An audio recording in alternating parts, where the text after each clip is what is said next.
What if I told you that most of your decisions aren't really yours? There are invisible psychological tricks being used on you every day.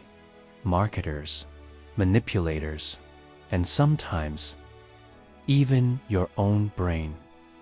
Let's uncover the 30 darkest psychology tricks silently controlling your thoughts. If you find this video valuable, please share your thoughts or questions in the comments. Intermittent reinforcement. Ever been stuck in a game where every so often you get a little reward, like that random "you won" notification in a mobile game, or your friend giving you compliments out of the blue, only to keep chasing that feeling, hoping it'll happen again?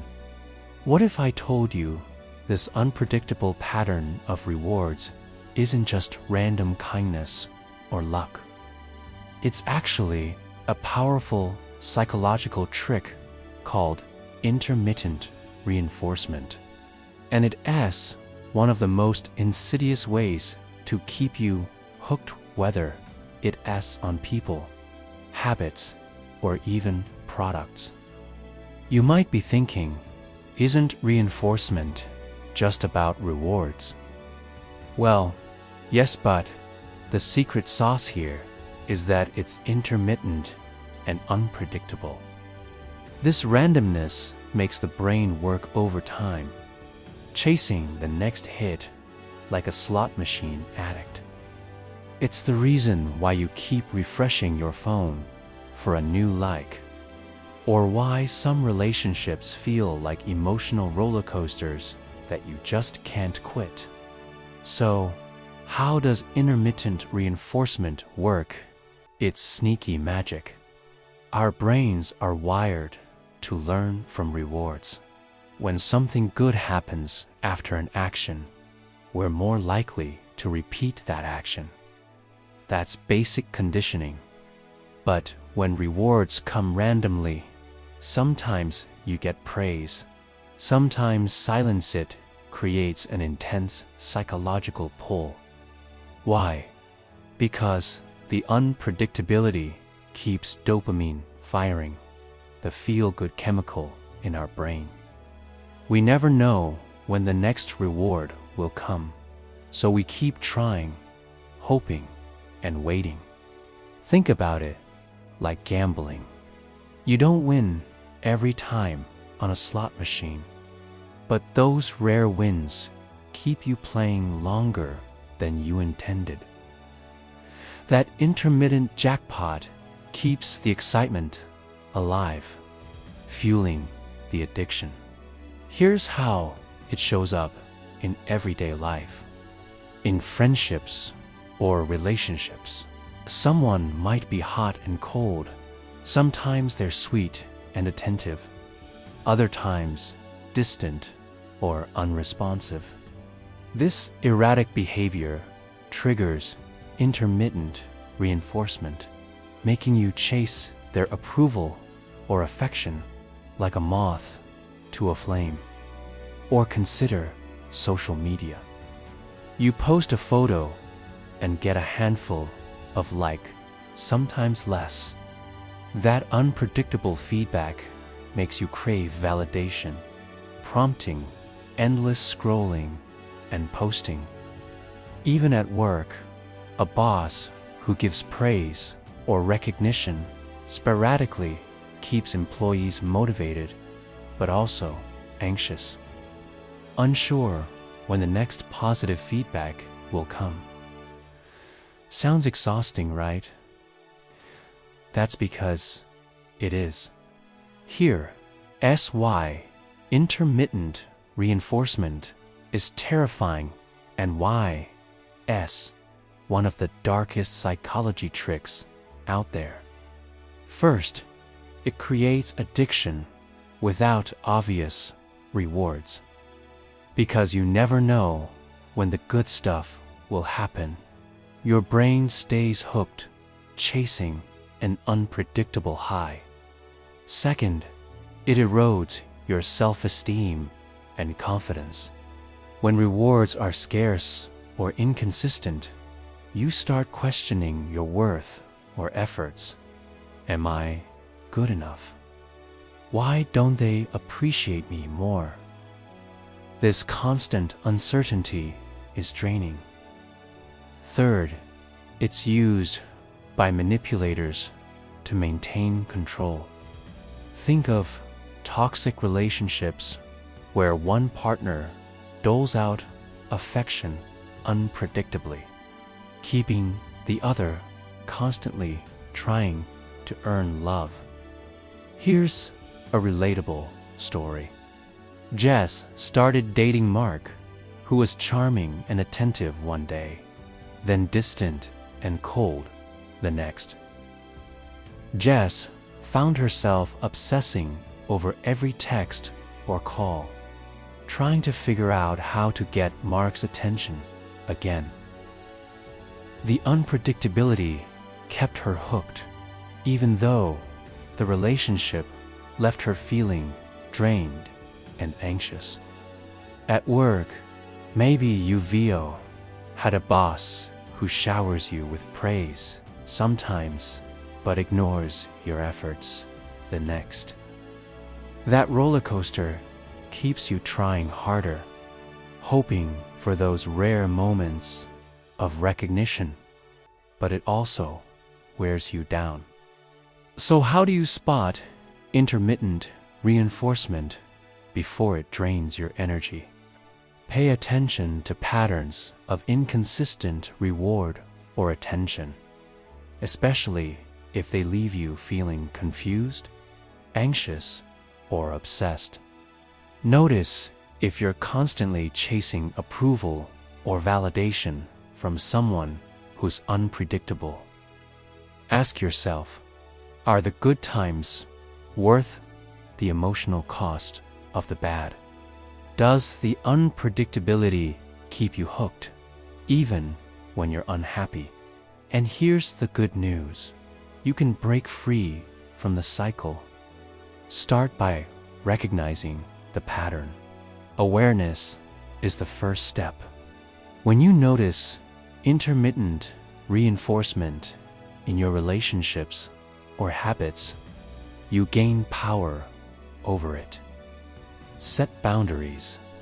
Don't tolerate emotional highs and lows that leave you feeling unstable.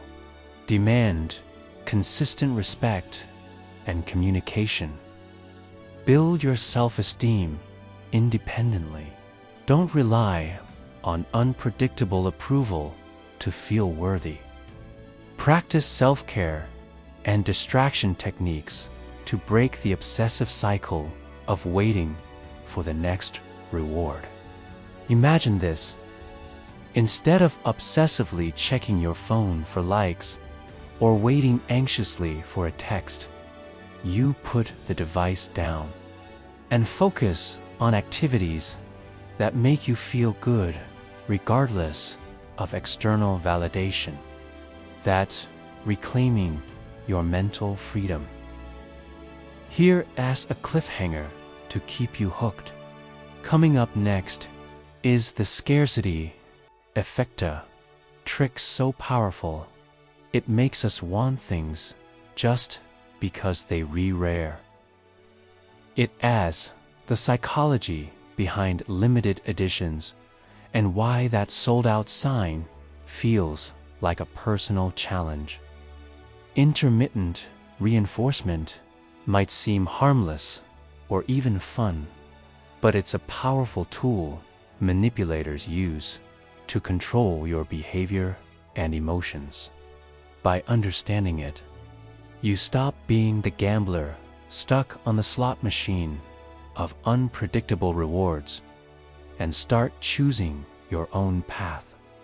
So next time you find yourself obsessing over random praise, unpredictable attention, or sporadic rewards, remember, the real power is in breaking the cycle.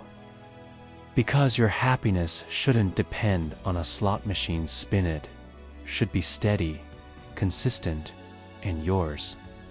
Love bombing. You meet someone new. Within days, they resending long texts about how you unlike anyone they've ever met. Flowers show up at your door.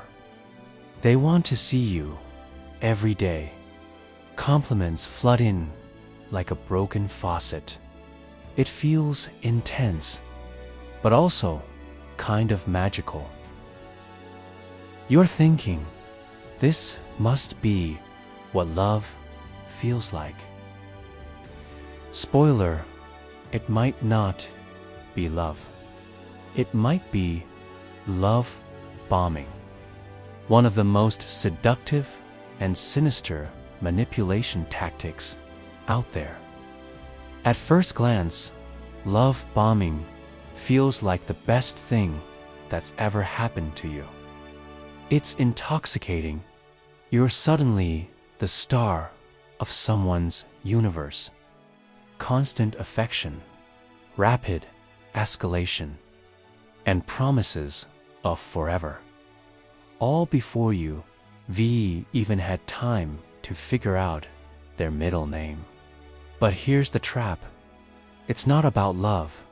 It's about control. Love bombing is when someone uses excessive affection, gifts, praise, and attention not to build a relationship, but to gain power over you. The goal is to overwhelm your senses, lower your defenses, and create emotional dependence fast.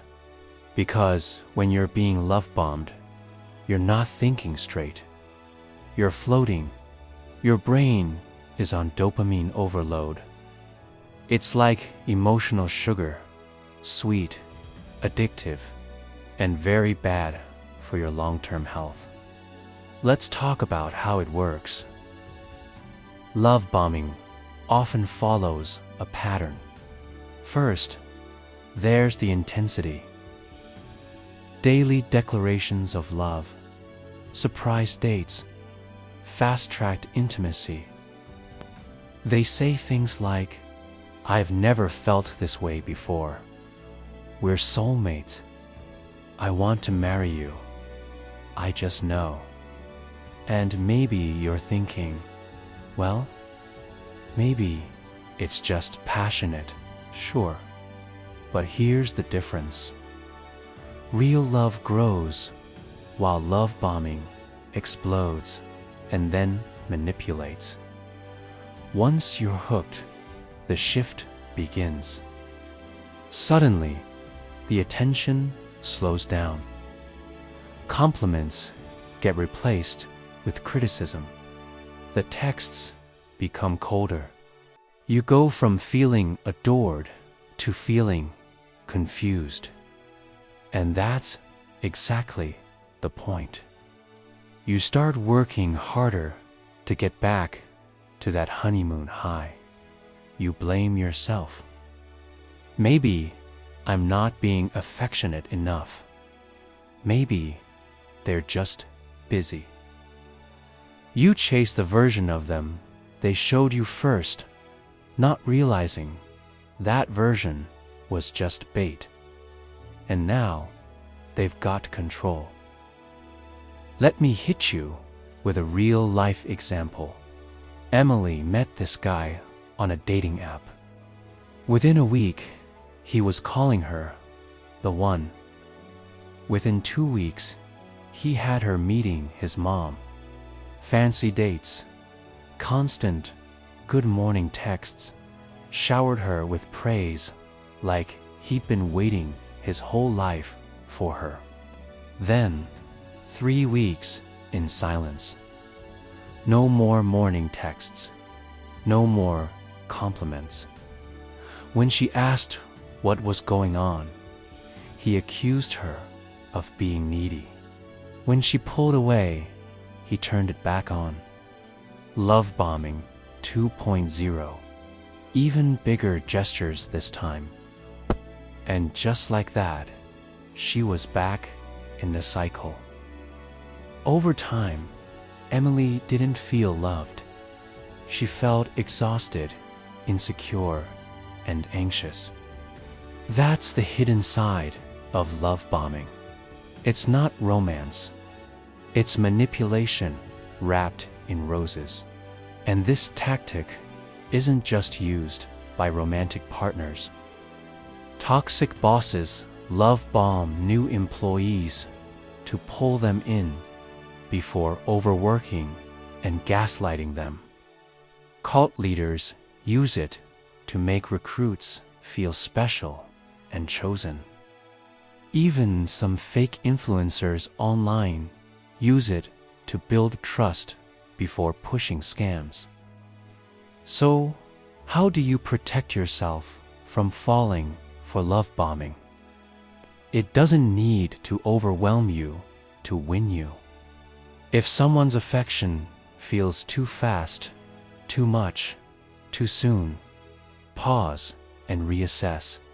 Second, look for consistency over intensity.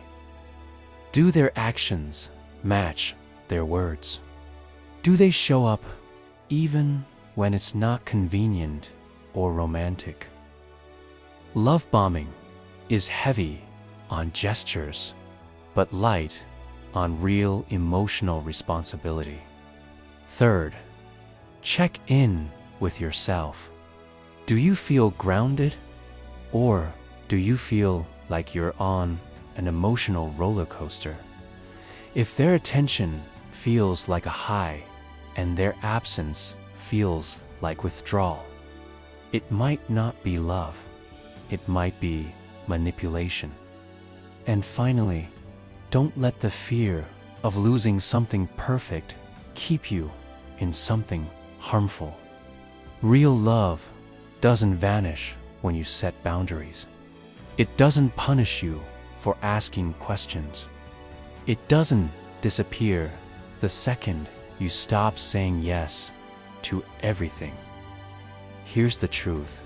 If someone has to drown you in affection to earn your trust, they probably weren't planning to keep it in the first place.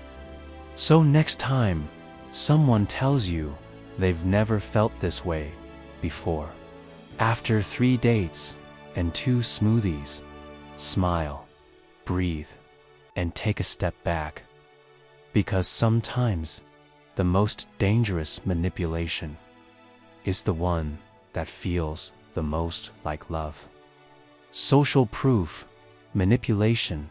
Imagine you're walking down a street looking for a place to eat. You pass 2 restaurants. One is half empty. The other has a line wrapping around the block. No brainer, right? You join the line. Must be good if everyone's waiting for it. Now, what if I told you that line might be staged? What if the crowd is fake and you just got played? Welcome to the twisted world of social proof manipulation, where seeing others do something convinces you to follow along, even if it's not in your best interest. And here's the kicker. It works more often than we'd like to admit. We're wired to take mental shortcuts, especially when we're unsure. If we're not sure what decision to make, we look around and ask, what's everyone else doing? And boom, we follow. Marketers know this. Politicians know this. Scammers definitely know this. And the darker side of psychology has turned this instinct into a weapon. Social proof is that subtle peer pressure you never realize is happening. It's the fake 5-star reviews, the planted testimonials, the bot followers, the sold out in 2 minutes label on a product that wasn't even in stock. It's the illusion of popularity designed to push you toward action without thinking. Let's dig into how it works. Social proof manipulation taps into our fear of being wrong, or worse, left out. It whispers, if others like it, it must be good. And if a lot of people like it, that becomes gospel. Take influencers, for example. Ever wonder why you see the same product pushed by a dozen real people on TikTok or Instagram, all in the same week? That's not coincidence. That's strategy. A brand hires a swarm of micro-influencers to promote something all at once, creating the illusion that everyone is talking about it. You, sitting there, scrolling, think, wow, this must be trending. So you buy it, even if the product garbage. Let's go darker. Scam websites often use fake reviews with names like Jessica M. from Ohio, or verified buyer John D. You've never met these people. They may not even exist. But the presence of social proof soothes your brain. Other people bought this. It must be legit. It's even used in politics. During election seasons, you'll see endorsements from celebrities, headlines that say millions support this candidate, or manufactured rallies that only look packed because of strategic camera angles. And don't even get me started on cults. Most cult recruitment doesn't start with join our weird, secret society. It starts with showing you a community that seems happy, fulfilled, certain. You join for the crowd, the belonging. And by the time you realize you're being manipulated, you're already deep in it. Now, here, the part that stings.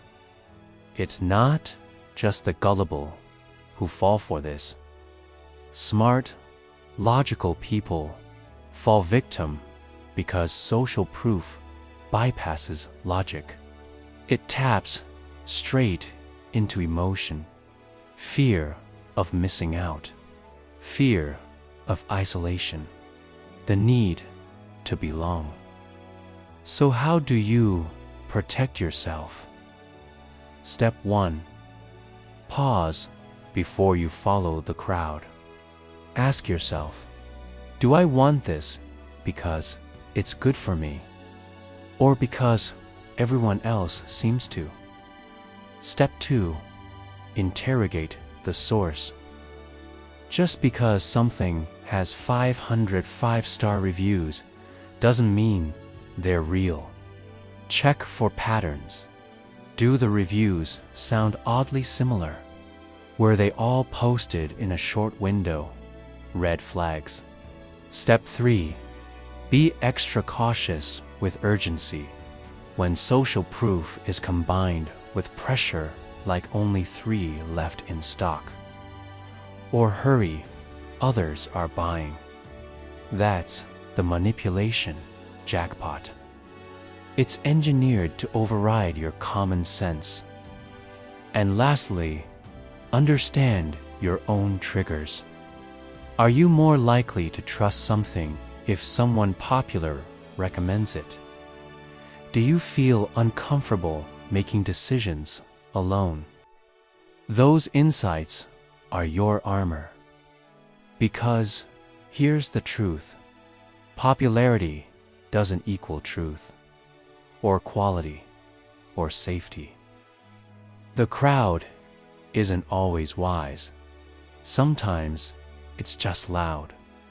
So next time you find yourself clicking buy now because of what everyone else is doing, pause, breathe, think. Because when social proof is being faked or weaponized, you're not just making a bad decision, you're being guided into one. And the most terrifying part, you might never even notice. Anchoring bias. Let me ask you a question. You might say $100, maybe $300 if you're feeling fancy. But what if I showed you a luxury watch for $10,000 first, then showed you one for $500? Suddenly, that $500 one feels like a steal, doesn't it? You've just been anchored. Anchoring bias is one of the most sneaky and effective psychological manipulations out there, and chances are, it's worked on you more times than you'd like to admit. It's that mental shortcut your brain takes when making decisions, especially when you're uncertain. You grab onto the first piece of information you read given the anchor, and use it as the reference point for everything that comes after, even if that anchor is completely irrelevant or intentionally misleading. It's like going on a first date and asking your friend how attractive the person is on a scale of 1 to 10. If they say, "Oh, she's a solid 9, you walk in expecting fireworks. But if they say she's more like a 5, even if it's the same person, your experience changes. That number you heard first, that was the anchor, and it just rewired your brain. Let's take it to the marketplace. Retailers are absolute masterminds at using anchoring. Ever seen A was $999, now only $399 tag on a TV? You don't stop to think, was it really ever $999? Your brain is already anchored to the higher price. Suddenly, $399 feels like a bargain event if that TV was never worth more than $350 to begin with. Salespeople love this. Car dealerships, oh, they live for anchoring. The first price they mention is always high, not because they expect you to pay it, but because it sets the bar. Every dollar you negotiate off feels like a win. Even if you're still overpaying, it gets even more subtle. Imagine you're applying for a job. See how dangerous this can be. Anchoring doesn't just affect how we buy things. It warps our perception of value, self-worth, and even truth. In politics, for example, a candidate might say something completely outrageous, something they know will be walked back later. But by saying it first, they anchor the conversation. Everything that comes after seems more moderate by comparison. That first outrageous statement, it wasn't a gaffe, it was strategy. Same goes for news headlines. Breaking, unemployment soars to 12%. That becomes the anchor. Even if the next month it drops to 10%, people feel relief, and though 10% is still terrible, that first number sets the emotional tone. It's not just creepy, it's effective. Now, here's the uncomfortable truth. Your brain likes anchors. They save time. They reduce decision fatigue. They give us the illusion of control in a chaotic world. But that convenience comes at a price because the anchor isn't always true. And often, it's been planted there for a reason. First, start questioning the first number you hear. Whether it's a price, a percentage, or even someone's opinion, pause and ask yourself, where did this number come from? Is it objective, or is someone trying to steer me?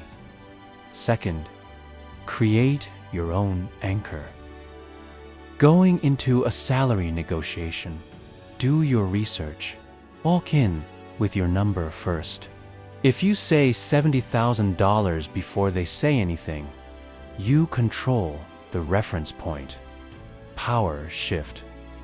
Third, don't make snap decisions. Take time to step away from the initial suggestion and look at other options with fresh eyes. Think of it like dating. Don't marry the first price tag you see.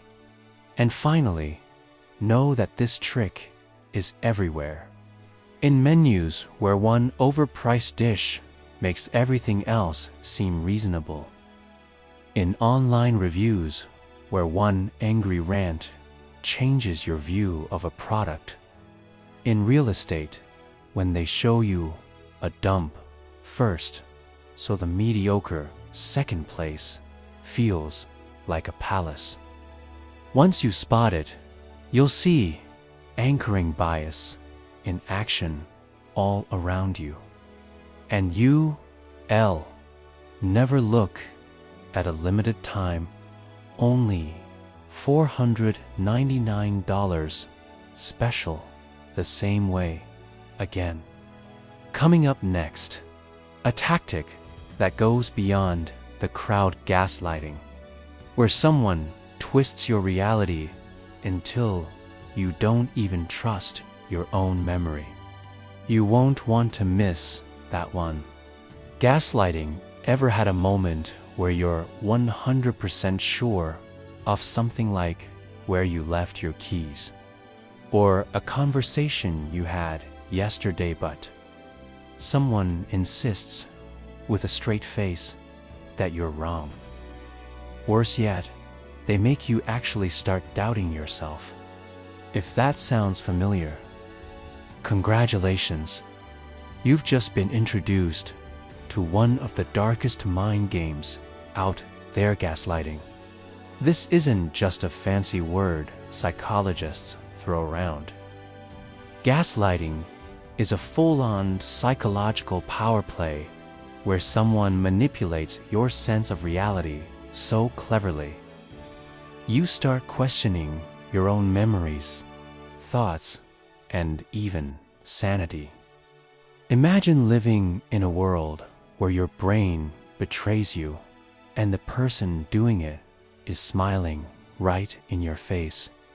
Creepy, right? So, how does gaslighting work? It's twisted magic. It's usually slow, subtle, and relentless.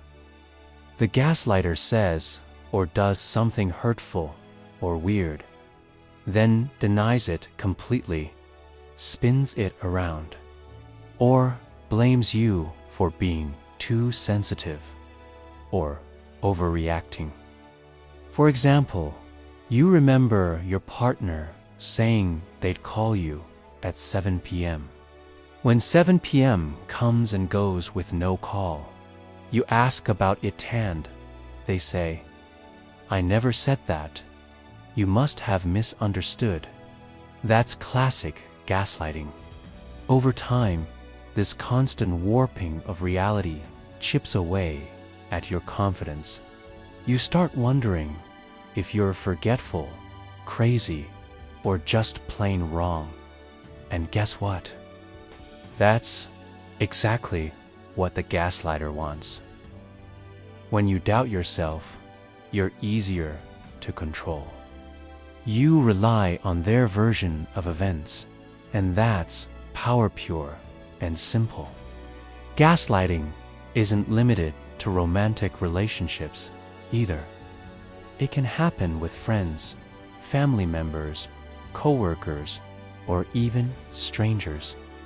Picture this: a coworker takes credit for your work, then insists you never actually contributed. Or a boss promises a raise and later denies ever making that promise, leaving you scrambling. Suddenly, you're doubting your worth and memory, stuck in a fog of confusion. And it's not just personal relationships, a grander scale.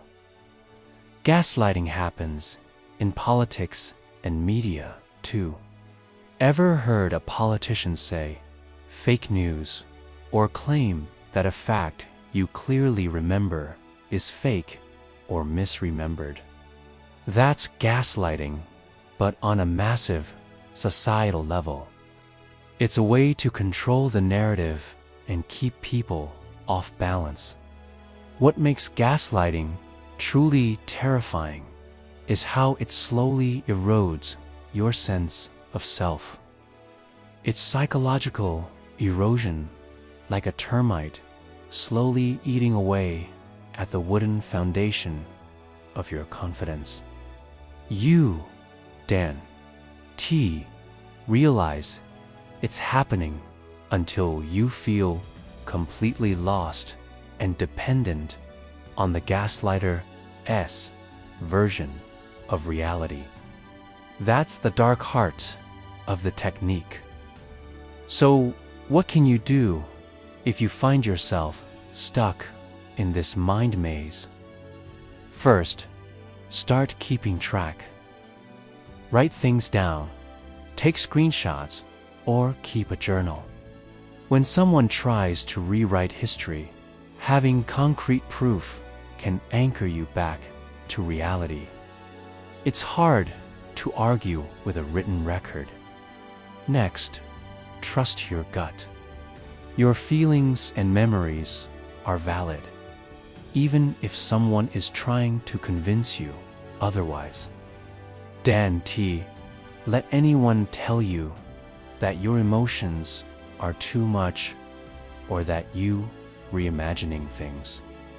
Third, get a reality check from someone outside the situation. A trusted friend, family member, or therapist can help you see what's really going on. Sometimes you just need an unbiased perspective to break free from the fog. Fourth, set firm boundaries. If someone is constantly twisting your reality and making you question yourself, it's okay to distance yourself or cut ties altogether. Protecting your mental health is priority number one. And here's a twist. Sometimes gaslighting can happen without even realizing it. We all try to defend ourselves or deny mistakes, but intentional gaslighting is different. It's a consistent pattern designed to undermine and control. Awareness is your shield. At the end of the day, gaslighting is emotional abuse disguised as confusion, and it thrives in silence. The more you ignore it, the stronger it grows. So next time you find yourself wondering, did that really happen? Or am I just being paranoid? Stop and listen to that voice inside you. It's trying to tell you the truth because your mind is yours. Don't let anyone steal it. Remember, knowledge is power. And the first step to reclaiming your reality is understanding the tricks that try to steal it from you. Foot indoor technique. Ever agreed to help someone with just one small thing and somehow ended up spending your entire weekend doing their laundry, fixing their Wi-Fi, and walking their dog named Sir Barkalot? You see, there's a psychological trick so sneaky it works without force, threats, or even persuasion. It's called the foot in the door technique. Chances are you've fallen for it more times than you know. Here's how it works. Someone asks you for something small, harmless, like, "Can you fill out this quick survey?" Or, "Would you mind signing this petition?" It feels like nothing. So you say, "Sure, why not?" But here's where it gets dark. That tiny yes you just gave, it opens a mental door. Your brain goes, I guess I'm the type of person who helps this person out. And that's when the bigger ask sneaks in. "Since you filled out the survey, can I take 5 minutes to show you this product?" Or, "Thanks for signing. Would you like to donate $20 to the cause?" Now you feel compelled to say yes again. Why? Because your brain wants to stay consistent. You already agreed once. Backing out now feels wrong, like you're betraying yourself even if the second request is wildly out of proportion. It's not magic, it's psychology. We're wired to stay consistent with our past behavior, especially if we've convinced ourselves it was our choice. And the real world is flooded with this trick. Think about those friendly people at the mall who offer you a free sample. Cute, right? But the moment you accept it, you're roped into a conversation, then a sales pitch. And before you know it, to rebuying 3 tubs of organic body scrub made with volcanic ash and unicorn tears. Or when a charity asks, "Can you wear this small ribbon?" Next thing you know, you're holding a clipboard collecting donations. And somehow you've agreed to run a 5K you never trained for. Even kids are master manipulators. "Can I stay up for 10 more minutes?" You say yes, because hey, 10 minutes won't kill anyone. But 10 minutes later, "Can I just finish this episode?" And now it's 3 a.m., you're sleep deprived, and your child has watched an entire season of Ninjago. But here's where this technique stops being funny and starts being dangerous. Because it's not just used for selling cookies or dodging bedtime. It's also used in deeply manipulative ways. Abusive relationships often start with a small request. "Can you just stop texting your ex so much?" Innocent at first. But then it's, "Can you not go out tonight?" Then, "Can you quit your job?" And by the time the person realizes what's happening, they're isolated and controlled. Even cults and extremist groups use this method. They don't start with wild beliefs. They begin with tiny, almost agreeable statements. "Don't you think the world is kind of unfair?" They build trust. Then comes the ideology. Then the commitment. Then the complete surrender of personal freedom. All from that one tiny yes. So, how do you protect yourself? First, recognize the pattern. If someone asks you for something small, take a moment. Ask yourself, what's the next step they might be leading me to? Second, set boundaries early.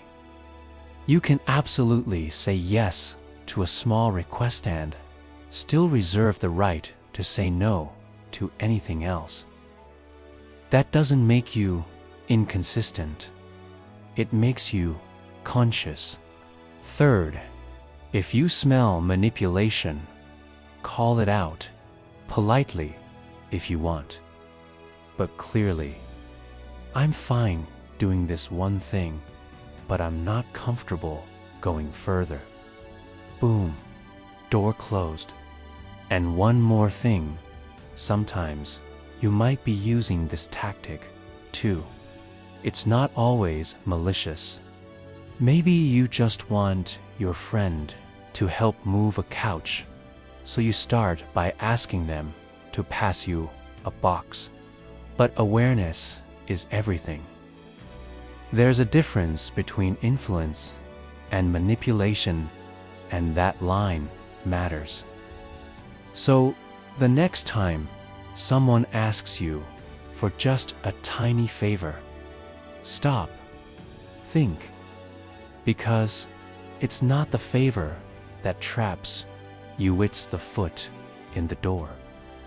And once that foot's in, the whole body follows. During face technique, imagine walking into a store, and the salesperson immediately asks if you want to buy their most expensive, top-of-the-line gadget, the one that costs more than your rent. You laugh it off, saying, "No way." Then they smile and say, "Okay, how about this one for half the price?" Suddenly, that half the price gadget seems like a steal. This is the door into face technique in action. It's a classic psychological move that flips the usual sales pitch on its head. Instead of easing you in with a small request, it starts with a big ask, often so big, it's almost guaranteed you'll say no. But that's the whole point. When you refuse the outrageous request, the person immediately follows up with a smaller, more reasonable one. And because you just said no once, your brain wants to cooperate this time, making it more likely you'll say yes to the second, smaller request. Why does this work? It taps into something called the reciprocal concession principle. When someone concedes by lowering their demands, you feel like you should return the favor by agreeing. It's like a psychological handshake. They back down, so you step up. This technique isn't just some sneaky sales tactic. It's everywhere in daily life. For example, think about charity workers knocking on your door. They start by asking if you want to commit to a huge monthly donation. You politely decline, maybe even say no quite firmly. Then, suddenly, they ask if you can spare just $5. That smaller request feels way more reasonable, and you much more likely to agree because you've already interacted and said no once. Parents use this trick all the time, too. A kid might demand a brand new gaming console. The parent says, "No, of course." Then the kid follows up with, "Well, can I at least get this smaller game?" Parents often cave because it feels like the kid compromised, so they want to do the same. Politicians and negotiators use this trick as well. They start with huge proposals or demands, expecting resistance. Then they compromise to something smaller, which looks like a win for both sides. But the second ask is often still more than you originally wanted to give. But here's where it gets a little dark. The door in the face technique can be a slippery slope into manipulation, especially when used by people who want to control or exploit you. Because it's based on social pressure and your natural tendency to reciprocate, it can make you agree to things that don't actually serve your best interests. Ever felt bad saying no twice in a row? That discomfort is what manipulators bank on. They know your brain hates awkwardness and conflict. This technique can sneak its way into relationships, too. Someone might start by asking for a huge favor, like borrowing a large sum of money. When you say no, they follow up with a smaller request, like asking for a loan of just a few $100s, because you feel bad for turning them down twice. You might agree to the smaller request, even if it's inconvenient or risky for you. It's important to recognize when this is happening, because once you agreed to that smaller request, you're often on the hook for more. That tiny yes can open a door to ongoing obligations you never intended to take on. So, how do you avoid falling into this trap? First, pay attention to the size of the requests. If someone starts big and then quickly switches to something much smaller, that's your red flag. Take a moment before you answer. You don't owe anyone an immediate response. Second, remind yourself that you can say no multiple times. You don't have to reciprocate just because someone came down in their request. It's okay to stand your ground and prioritize your own boundaries. Third, don't let guilt or social pressure push you into decisions you're uncomfortable with. Manipulators rely on those feelings to make you give in. So, when you feel that uh-oh in your stomach, it's a signal to slow down and think. And finally, practice your polite but firm refusals. Something as simple as, "I appreciate the offer, but I'm going to pass," or "Thank you, but I'm not able to help this time," can save you from being roped into unwanted commitments. In the end, the door in two-face technique is a masterclass in how our brains are wired to want fairness and cooperation. But it's also a reminder that fairness doesn't mean saying yes just because someone lowered their demands. True fairness means respecting your own limits as much as others. Next time someone hits you with a massive request, just smile, say no if you want, and watch how quickly they come back with a smaller one. And remember, you get to decide if that second door opens or stays firmly shut. Because when it comes to your time, energy, and money, you're the one holding the keys. Mirroring You ever meet someone, and within minutes, you're thinking, wow, we just click. They talk like you, gesture like you, even laugh at the exact same moments. It feels like you've known them forever. Instant connection, right? Or were you being mirrored? Mirroring is one of the sneakiest psychological tricks out there. On the surface, it seems harmless, even charming. But behind that friendly, familiar face could be someone skillfully copying your behavior, speech, and body language to manipulate your trust and break down your defenses. It's like social camouflage. They blend in so smoothly, you don't even realize what's happening. So how does it work? Mirroring taps into a natural part of human psychology. We like people who are like us. Our brains are wired to feel safe and connected with people who seem familiar, people who reflect our values, expressions, and even posture.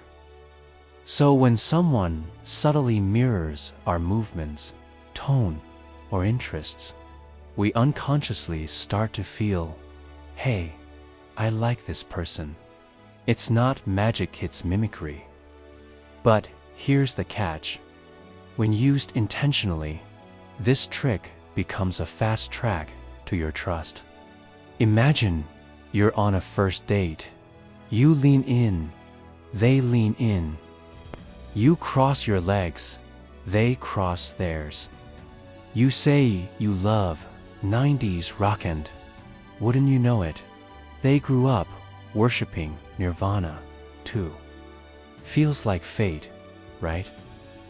But what if they're just scanning your behavior like a script, matching it beat for beat to get on your good side? It's a tactic that con artists, cult recruiters, and yes, even toxic partners have mastered. The idea isn't just to seem nice, it's to seem safe, familiar, and perfectly aligned with you.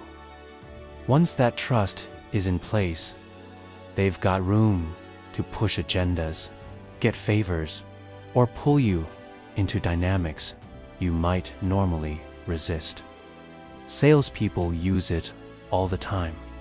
You mention your dog, and suddenly, they're a huge dog person too. You speak a little slower, and so do they. Before you know it, you're convinced they get you, and then boom, you've bought something you didn't even plan on needing. In corporate environments, mirroring can be used to gain favor or manipulate negotiations. You walk into a meeting, and someone's echoing your words, your pace, even your frustrations. It feels like they're on your team, right? But sometimes they're not. They're just trying to soften you up to get what they want. Even in friendships, mirroring can be weaponized. A new friend might immediately like everything you like, hate what you hate, and finish your sentences like they live in your head. But once they've wormed their way into your trust, the shift begins. Sudden demands, guilt trips, emotional control. What started as connection becomes control. And here's where it gets really uncomfortable. Sometimes, mirroring is so subtle, you don't even realize it's happening until you already attached to the person. Because it's not just about copying movements, it's about reflecting your identity back to you. And that's powerful. Too powerful in the wrong hands. So, how do you spot it? Start with awareness. If someone seems too aligned with you, too many shared interests, opinions, or mannerisms, they can mental step back. Is this real connection or a performance? Notice timing. Genuine connection develops gradually, but mirroring, it's often immediate, like flipping a switch. You meet someone, and within hours, they're vibing with everything you say. That's a red flag dressed up as a soulmate. Also, watch for changes. If you shift your tone, posture, or energy, and they mirror it every time, that's not coincidence. It's calculated. To protect yourself, give people time to reveal who they really are. The real ones won't need to copy you to connect with you, and trust your gut. If something feels a little off, it probably is. That feeling of being flattered and uncomfortable at the same time, that's your intuition trying to tap you on the shoulder. And here's a bonus tip. Flip the mirror. Try changing your tone, your position, or your topic suddenly. See if they scramble to follow. If they do, congratulations, you just spotted a manipulator mid-mirror. Now, don't get me wrong, mirroring can happen naturally, too. We all do it to some degree without even thinking. It's part of how humans bond. But when someone's using it like a psychological disguise, that's when it crosses into manipulation. So the next time someone seems a little too perfect, remember, mirrors don't just reflect, they can also distort. And behind the reflection might be someone you barely recognize. The human mind is full of mirrors. Not all of them are there to show you the truth. Ready for the next dark trick? Illusory truth effect. Have you ever found yourself believing something you know isn't true, just because you've heard it so many times? No, you're not losing your mind. You're experiencing something called the illusory truth effect, a mind trick that doesn't need logic, evidence, or even honesty. All it needs is repetition. And if that sounds harmless, think again. This psychological phenomenon is one of the most quietly powerful forms of manipulation in the world. It's not flashy. It doesn't threaten you or try to charm you. It just whispers the same lie over and over again until your brain shrugs and says, okay, maybe it's true. Let that sink in. This is why propaganda works. It's why conspiracy theories spread like wildfire. It's why a totally fake piece of news can go viral, while the correction quietly dies in a corner. Because our brains aren't built for truth, they're built for familiarity. And that's exactly what this trick exploits. Here's how it works. The more often you hear a statement, if it is false, the more likely you are to believe it as true. Psychologists first identified this in the 1970s, but today it's more relevant than ever. Social media, advertising, politics, even toxic relationships, This effect is their secret weapon. Let's try a quick example. Goldfish have a 3-second memory. You've probably heard that before. Sounds legit, right? Well, it's completely false. Goldfish can remember things for months. But because the myth is repeated everywhere, from cartoons to memes to casual conversation, it feels true. And if it can convince you about goldfish, imagine what else it's doing. You're in school. You hear someone say, "You're not good at math." Then a teacher subtly implies it. Then you flunk a quiz and think, maybe they're right. Years later, you're dodging careers that involve numbers, not because you lack ability, but because of a lie repeated enough times to feel like fact. It works in relationships too. You're too sensitive. No one else would put up with you. You always overreact. Say it enough times, and even the most confident person starts to question themselves. That's how emotional manipulation works. Doesn't need to be loud, just repetitive. Now take that to a global scale. Politicians repeat slogans, not facts. Make X great again. They're coming to take your jobs. These phrases aren't effective because they re-insightful. They re-effective because they re-repeated again and again and again. And don't get me started on advertising. Red Bull gives you wings because you're worth it. Just do it. Catchy, sure. But what they're doing is sneaking into your subconscious. They aren't selling products, they're embedding ideas.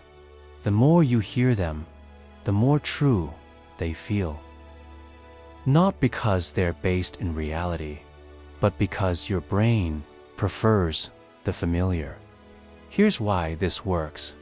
Your brain wants to conserve energy. It loves shortcuts. If something sounds familiar, your brain assumes it's probably trustworthy. It doesn't double-check the source. It doesn't cross-examine the evidence. It just goes, I've heard this before. Feels right. Scary, huh? So, how do we protect ourselves? Step 1. Question repetition. If you keep hearing something from multiple people or sources, pause. Ask yourself, do I believe this because it's true, or just because it's everywhere? Step 2. Fact check actively, especially if something plays into your existing fears or desires. The illusory truth effect preys on emotion. So if something feels too good or too terrifying to be true, look it up before you share, repeat, or act on it. Step 3. Diversify your inputs. If you only listen to the same news channel, read the same type of content, or talk to the same group of people, you're creating an echo chamber. And that's the perfect breeding ground for repeated falsehoods. Step 4. Watch your self-talk. This one's personal. If you keep telling yourself, I'm a failure, or I always mess things up, your brain might start to believe it. Flip the script. Replace repeated negativity with reality-based affirmations. Not toxic positivity, just truth. Because the illusory truth effect doesn't care if it is a big lie or a small one. It just cares that you hear it often enough to stop questioning it. And that's the danger. Repetition doesn't equal truth. Familiar doesn't mean factual. So next time a belief pops into your head, ask yourself, do I know this? Or have I just heard it enough times to stop thinking about it? Because the scariest lies aren't the ones shouted at us.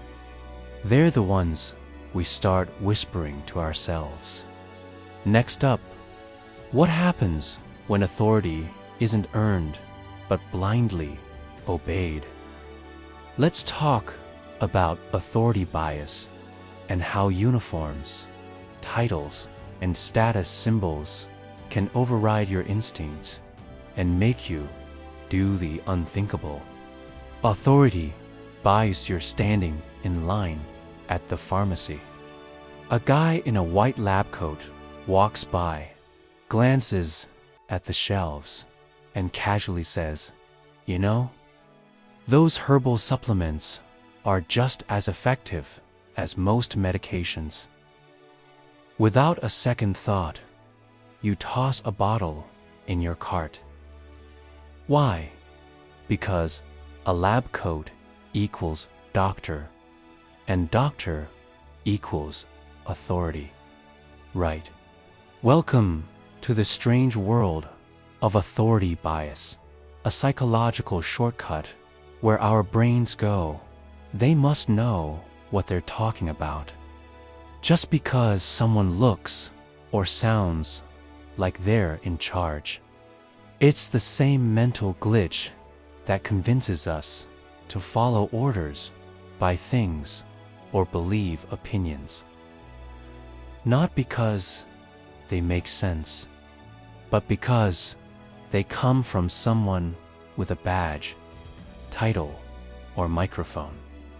It's powerful, it's subtle, and when used with ill intent, it's dangerous. Here's the mind-bending part. Authority bias doesn't even need real authority to work. A suit, a fancy title, a polished voice, that is often all it takes to make us hand over our trust like candy on Halloween. So, how does this trick actually play out?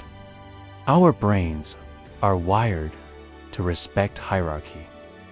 From childhood, we are trained to listen to parents, teachers, police officers, doctors, people who know better. This builds a shortcut in our thinking. When someone seems like they're in charge, we skip critical analysis and just go with it. Think about it. When a doctor says something, we rarely question it. When a CEO launches a product, we assume it must be innovative. When a man in a uniform gives instructions, we don't debate. That is authority bias kicking in, convincing us to substitute someone else's judgment for our own. Now, let's bring in some real-world horror.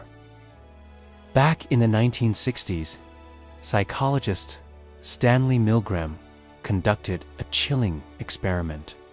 Volunteers were told by a lab-coated experimenter to deliver electric shocks to another person. The shocks increased in intensity, and though the victim screamed in pain, most participants kept going simply because the authority figure calmly told them to. Let that sink in. Ordinary people tortured someone, or thought they were, just because an expert told them to. Fast forward to today, and authority bias is everywhere. A guy in a suit says a stock will triple, and suddenly investors pour money into it. A health influencer with no medical degree claims a miracle cure, and people start popping pills. A boss gives questionable orders, and employees obey even when it feels wrong. Here's the scary part. We don't even realize it's happening. Authority bias slips in quietly, dressed in credentials and charm, nudging us to switch off our skepticism. Ever bought a product just because a celebrity endorsed it, even though they probably don't even use it? That's authority bias.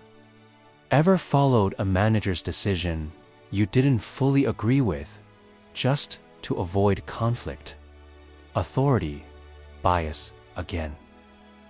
And in relationships, this shows up when one partner dominates decisions because they're older, wiser, or just better at this stuff.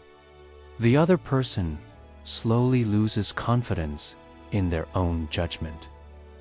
So, how do we fight back? Start by asking this golden question. Does this person as authority match their credibility in this situation? Just because someone is an expert in one area doesn't make them an expert in everything. Your doctor might know medicine, but that doesn't mean they know finance. Your boss may lead the team, but that doesn't mean every idea is a good one. Second, trust your discomfort. If someone is using their authority to shut down questions or steamroll your instincts, that's a red flag. Real experts welcome discussion. Manipulators hide behind titles and intimidation. And third, always double-check. Whether it's a claim, a product, or a piece of advice, don't take it at face value just because it came from someone in a position of power. Look into it. Ask questions. Cross-reference. Here, as a quick test, would this advice still seem solid if it came from a random person on Reddit? If not, it might just be the authority talking. You're not being disrespectful or paranoid by questioning authority. You're protecting your autonomy. And that's something manipulators absolutely hate. Because when authority bias fails, their influence crumbles. So next time someone flashes a title, wears a suit, or speaks with confident certainty, pause for a beat. Ask yourself, do they deserve my trust here? That simple question might be all it takes to keep you from getting led off a cliff by someone in a very official-looking hat. Fear, appeal. Imagine this. You're scrolling through your phone, and suddenly an ad pops up. Dramatic music, black and white footage of a hospital room, and a voiceover that whispers, "This could happen to you. Unless you act now." You freeze. Your heart races. You click. Welcome to fear, appeal, psychological trick, so primal, so gut punch, effective. It's been used to sell everything from life insurance to political agendas. And chances are, it's worked on you more times than you'd care to admit. Fear appeal doesn't mess around. It doesn't try to charm you, or reason with you, or make you feel warm and fuzzy. It grabs you by the throat and screams, "Look what might happen if you don't do what I say." And the wild part, most of the time we listen. So how does this actually work? Fear appeal is all about tapping into our survival instincts.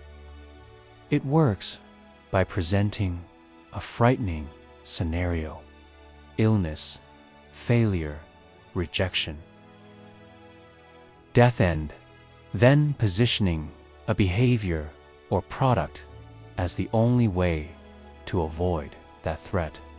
It's persuasion through panic. Here's the basic formula. Introduce a scary possibility. Make it feel personal. Offer a solution. It's psychological blackmail, really. A little voice saying, "Buy this, do this, vote for this, or else." And it's terrifyingly effective. Let's talk real-world examples. You've seen those cigarette packs in some countries, right?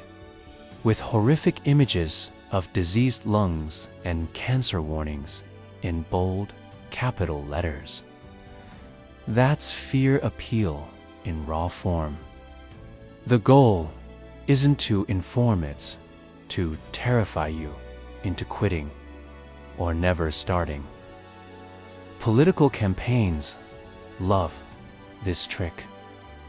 A candidate's ad might show crime statistics, violent imagery, or clips of societal chaos, followed by the reassuring promise, "Only I can fix this."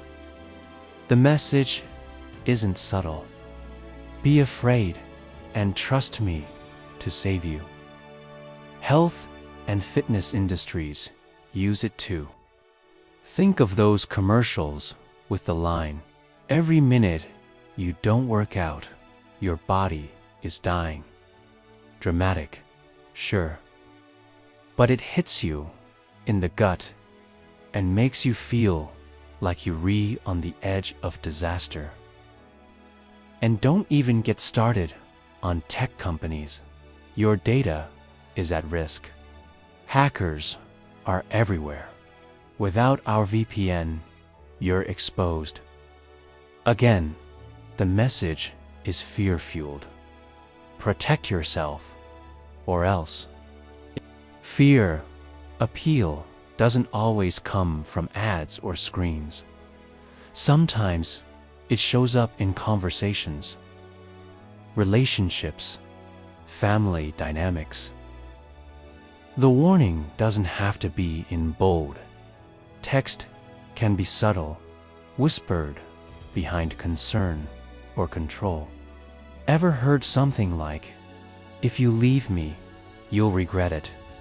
No one else will love you like I do. Without this job, you're nothing." That's fear appeal at the most personal level. It's not about information, it's about control. The fear becomes a leash, and once you're tied to it, it's hard to imagine a life without it tugging on your choices. So, how do you protect yourself? Step 1. Recognize the tone. Fear appeal always starts with a threat reel or imagined. Ask yourself, is this message trying to inform me or frighten me into submission? Step 2. Separate fear from fact. Just because something feels urgent doesn't mean it is. Take a breath. Ask questions. check sources. Fear clouds logic. Logic. Let it make decisions for you. Step 3. Consider the messenger. Who benefits if you're scared? Who profits if you act out of panic? If someone is using fear to sell, manipulate, or pressure you, they probably don't have your best interests at heart. Step 4. Use fear. Don't be used by it. Here's the twist: fear isn't always bad. It's a survival tool. It can motivate real change, like quitting smoking or taking your health seriously, but only when it's rooted in truth, not twisted for control. One final thought. The most dangerous fear appeals are the ones we internalize. The ones that whisper, "You're not good enough. You'll fail if you try. You're too late." These aren't ads. They're inner voices, echoing fears planted by others. But just like with ads and manipulations, you can challenge those voices too. Because when someone nor something tries to control you with fear, the most powerful response isn't panic, it's awareness. So next time a headline screams disaster, or a voice tells you you're nothing without them, pause. Take a step back and ask yourself, is this fear?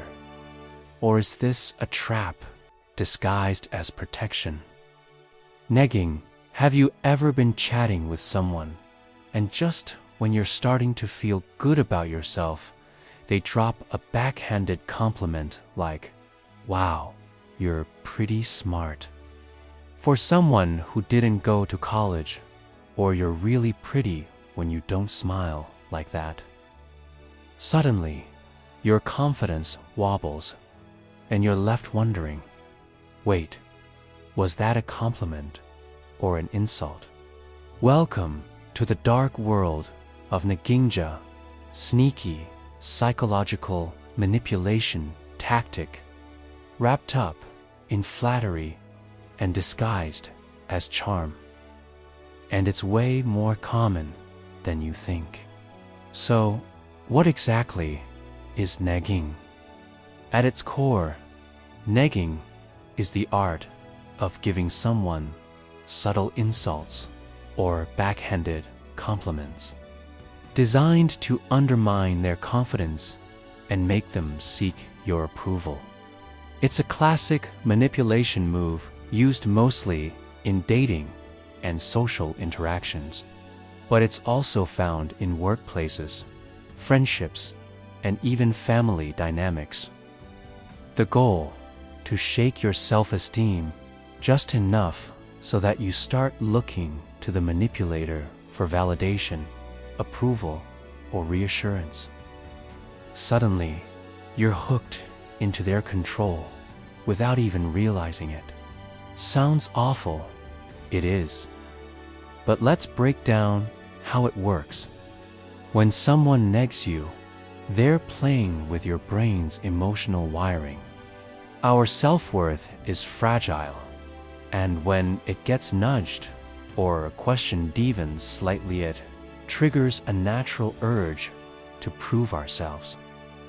That vulnerability makes us more likely to seek acceptance from the very person who caused it. Think of it like a psychological itch. The manipulator scratches it just enough to keep you engaged, always looking for that approval boost, always feeling like you need to earn it. Here's where it gets tricky. Negging is never overt bullying. It's designed to fly under the radar. It's sly, almost playful on the surface, and that makes it confusing. You might think, hey, they're just teasing me, or they're just joking around. But beneath that joke is a strategic hit on your self-confidence, designed to pull you closer to the person delivering it. Let's get real with some examples. Imagine you're on a first date, and your date says, "You're actually way more interesting than I expected." At first, you laugh it off. But inside, you're wondering, wait, did they think I'd be boring? That doubt creeps in, right? Or maybe your coworker comments, "Wow, you're so organized." For someone who's new, it sounds like praise, but it plants a little seed of insecurity. Suddenly, you're working extra hours just to prove you belong. And here's the kicker. Because negging is wrapped in compliments, it's easy to mistake it for genuine attention or interest. That confusion is what keeps the cycle going. Now, why is negging dangerous? It's not just about bruised feelings. Negging chips away at your self-esteem over time. The more you hear these subtle digs, the more your confidence erodes. And when your self-worth dips, you become vulnerable to further manipulation, not just from that person, but potentially from others too. It's a slippery slope. What starts as a harmless joke can spiral into emotional dependence, or even toxic relationships where you constantly question your value. So, how do you spot negging before it takes hold? First, pay attention to how you feel after interactions. If you leave a conversation feeling confused, doubting yourself, or needing reassurance, that's a red flag. Second, listen to the content. Are the compliments really compliments, or are they paired with subtle insults or comparisons? If someone frequently pairs praise with criticism, beware. Third, trust your gut. If something feels off, it probably is. Don't let the charm blind you. Fourth, observe patterns. Enough jokes happen, but repeated backhanded comments aimed at lowering your self-esteem, that's manipulation. Once you recognize negging, how do you protect yourself? Start by setting boundaries. Call it out when you feel comfortable. Hey, that comment felt a bit off to me. Manipulators often back off when confronted. Boost your self-esteem independently. Remind yourself that your worth isn't up for negotiation or approval by anyone else. Surround yourself with people who lift you up, who give genuine compliments and support without hidden agendas. And finally, practice assertiveness. You don't have to accept sneaky insults disguised as jokes. You can walk away, say no, or simply disengage. Here's a twist. Some people use negging without even realizing it, thinking they're being playful or just teasing. But the impact on the receiver is real. So awareness is key, not just for protecting yourself, but also for recognizing if you might accidentally be doing it to others. To sum it up, negging is a subtle but powerful mind game that erodes confidence and creates emotional dependency. It's like a psychological Trojan horse wrapped in sweetness but hiding something harmful inside. So next time someone's compliment leaves you scratching your head, stop and ask, is this praise or is this manipulation? Your self-worth deserves clarity, not confusion. And here's your cliffhanger. Up next, we rediving into the fascinating world of priming the mind, a sneaky way of setting you up to think and act without you even realizing it. Trust me, once you know about priming, you'll never look at ads or conversations the same way again. Stay tuned. Priming. Ever walk into a room and suddenly feel a certain way, or make a decision that seems to come out of nowhere later to realize you were subtly influenced without even knowing it? That invisible push, that nudge behind the scenes, is called priming, one of the sneakiest psychology tricks your brain falls for every single day. It sounds like something out of a sci-fi movie, but priming is very real, and it works quietly, like a magician's sleight of hand. The craziest part, you don't even realize it's happening. Here's the deal. Priming is the psychological phenomenon where exposure to a stimulus influences your response to a later stimulus, often without your conscious awareness.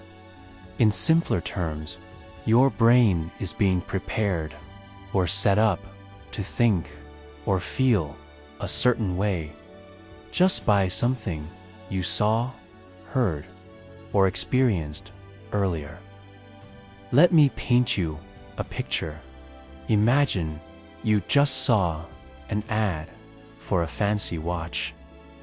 Later that day, you're walking through a mall, and suddenly you feel drawn to the luxury stores, even if you weren't planning to shop.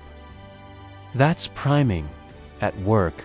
The ad subtly activated your brain's luxury mindset. Or, picture this.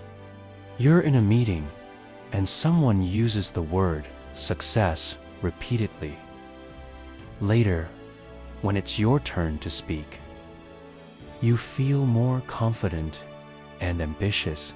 7. If you didn't consciously think about those words before.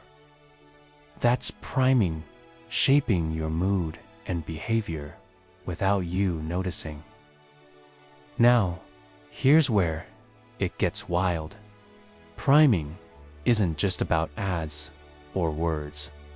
It can affect your perception, memory, and even your actions in ways you'd never suspect. It, like your brain, is a sponge, soaking up tiny hints, and then using those hints to steer you, kind of like a puppet master pulling strings from behind the curtain. Scientists have demonstrated some pretty shocking examples in one famous experiment. Participants who were subliminally shown words related to old age like Florida or retired walked slower afterward, as if they were actually primed to behave like elderly people. No joke, just a few quick flashes of words, and boom, their behavior shifted. Another experiment showed that if you're primed with images or words related to kindness, you're more likely to help someone later on. But if you're primed with aggression, watch out, the chances of snapping or being rude go way up. So, you might wonder, who's controlling this priming?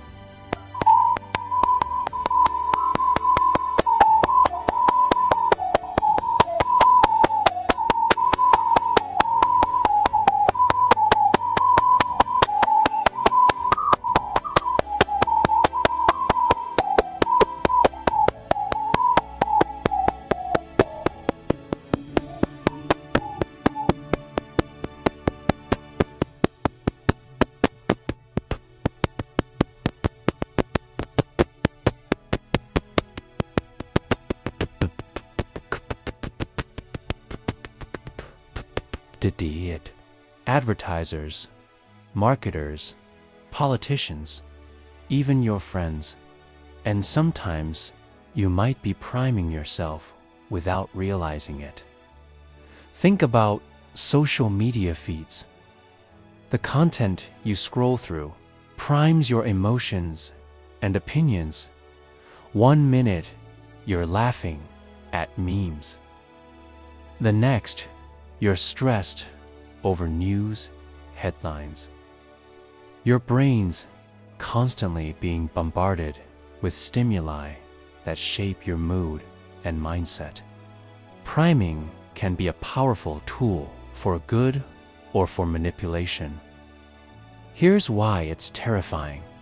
Priming bypasses your conscious filters. You don't question it because it's happening beneath your awareness. You think you're making your own decisions, but your brain has already been nudged in a particular direction. Imagine politicians using priming during debates, dropping words like crisis, threat, or hope to steer public opinion. Or companies placing subtle cues in ads to make you associate their product with happiness or success. You might feel like you're the captain of your ship, but priming is the hidden current steering you off course. So, how do you fight back? Awareness. Simply knowing priming exists puts you on guard. When you encounter ads, speeches, or social media content, ask yourself, what mood or behavior might they be nudging me toward? Step 2. Pause and reflect.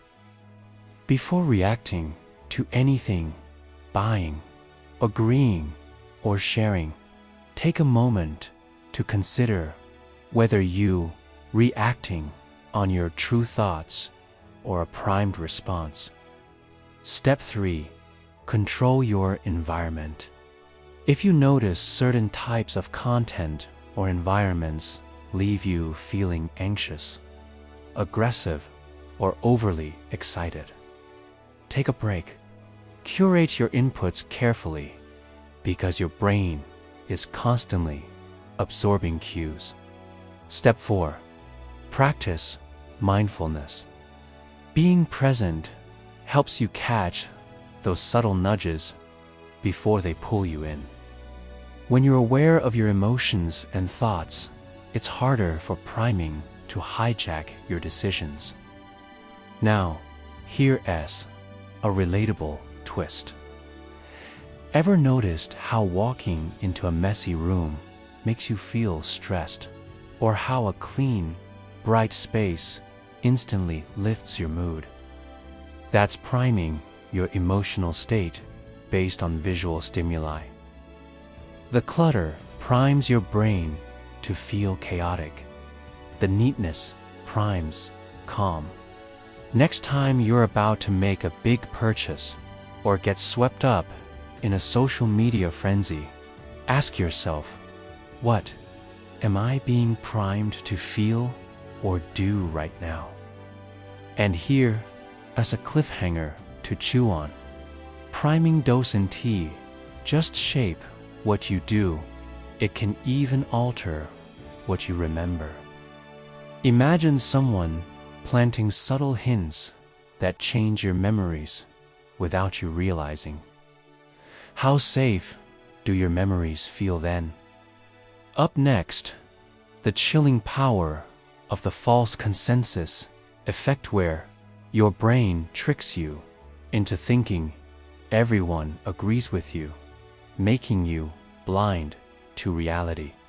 Spoiler, it's a major fuel for conflicts, echo chambers, and those "why can't they see the truth" moments. Stay tuned, your mind is about to get even more fascinating. False consensus effect. Ever had that sinking feeling when you reassure everyone agrees with your opinion, only to find out you the odd one out? Maybe you text your friends about a controversial movie, convinced they share your views, and suddenly the replies flood in, proving you're totally alone on that hill. That the brain's sneaky little trick called the false consensus effect hand is messing with your head way more than you realize. So, what is this false consensus thing, anyway? In simple terms, the false consensus effect is our brain's tendency to overestimate how much other people share our beliefs, opinions, habits, and behaviors.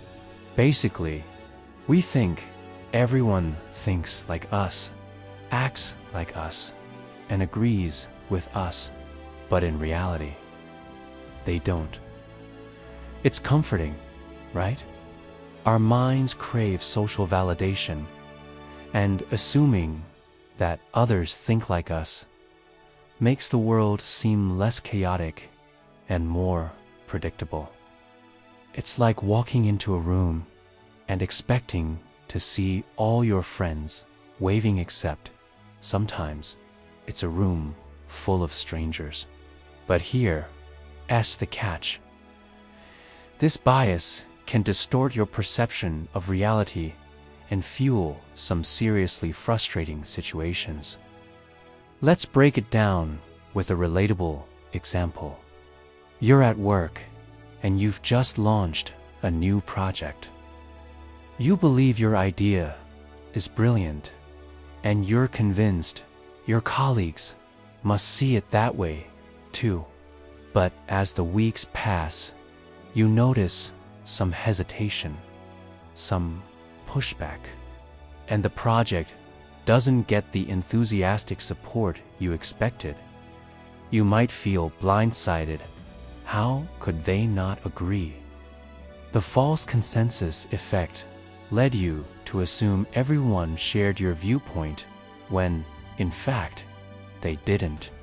It's like when you post a controversial opinion on social media, expecting likes and nods, but instead get a storm of disagreement. You were so sure everyone thinks this way, but the digital crowd proves otherwise. Here's another twist. False consensus doesn't just affect opinions, it colors how we interpret behaviors too. Say you're late to a meeting. You might think everyone is always late. Sometimes it's normal. That's your brain assuming your behavior is common and accepted, even if it's not true. Conversely, you might judge others harshly for the same thing, unaware you're applying a double standard. Scientists have studied false consensus extensively, and the results are pretty eye-opening.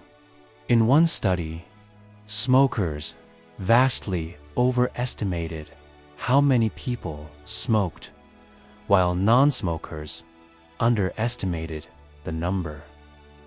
Why?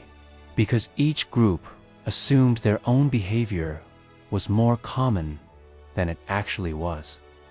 It's a perfect example of false consensus in action. But why is this bias so dangerous? For starters, it fuels misunderstandings and conflicts. If you believe everyone agrees with your stance, you're less likely to listen or consider alternative views. That rigidity can lead to heated arguments, broken relationships, and even broader social divides. Political echo chambers. Classic false consensus effect. When you only engage with people who share your beliefs, you reinforce the illusion that everyone thinks like you, making opposing views seem alien or wrong. It also blinds you to social cues and changes. Imagine a company leader convinced all employees love a new policy because their immediate circle supports it.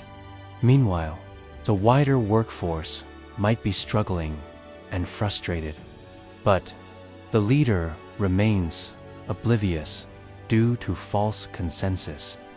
Here, as a personal example you might recognize, you think your favorite TV show is a cultural masterpiece because your friends rave about it, and you assume everyone must love it too. Then, at a party, you discover half the room hates it. Surprise!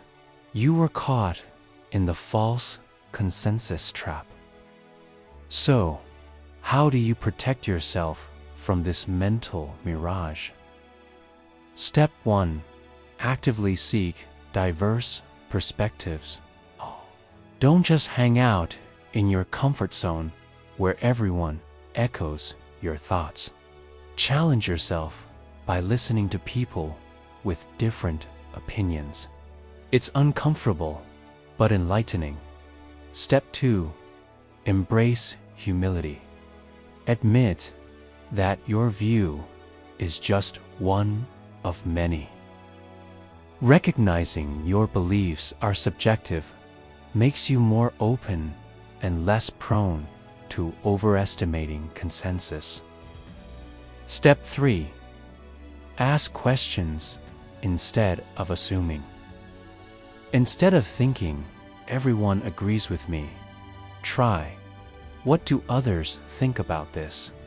This simple shift opens doors to new information. Step 4. Reflect on your own behavior. Are you applying the same standards to yourself as you do to others? Are you sure your habits are as common as you think? And here's a fun fact. The false consensus effect even shows up in our memories.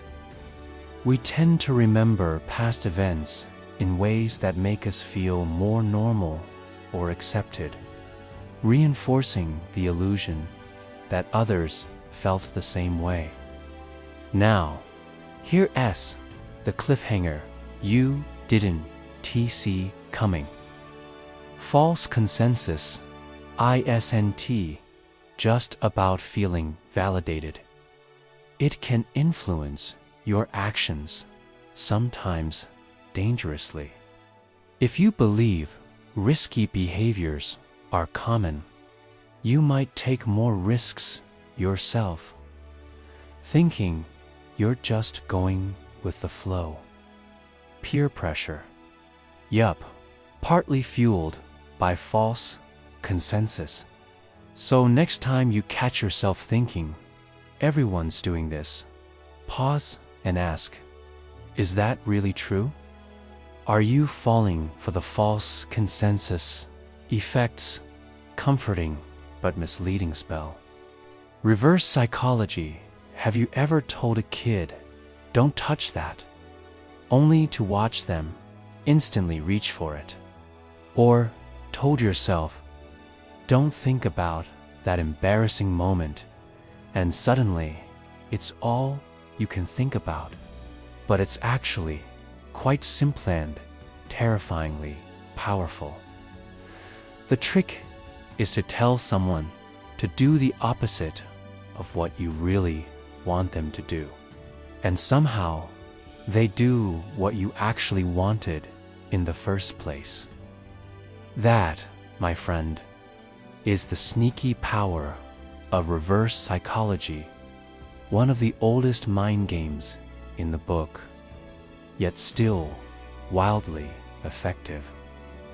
At first glance, reverse psychology sounds like some kind of mind magic. Sounds confusing. Let me break it down. Reverse psychology works by exploiting our natural human tendency to resist being told what to do. When someone says, "Don't do that," our brains often jump into rebel mode, pushing back with a, "Yeah, I will do that."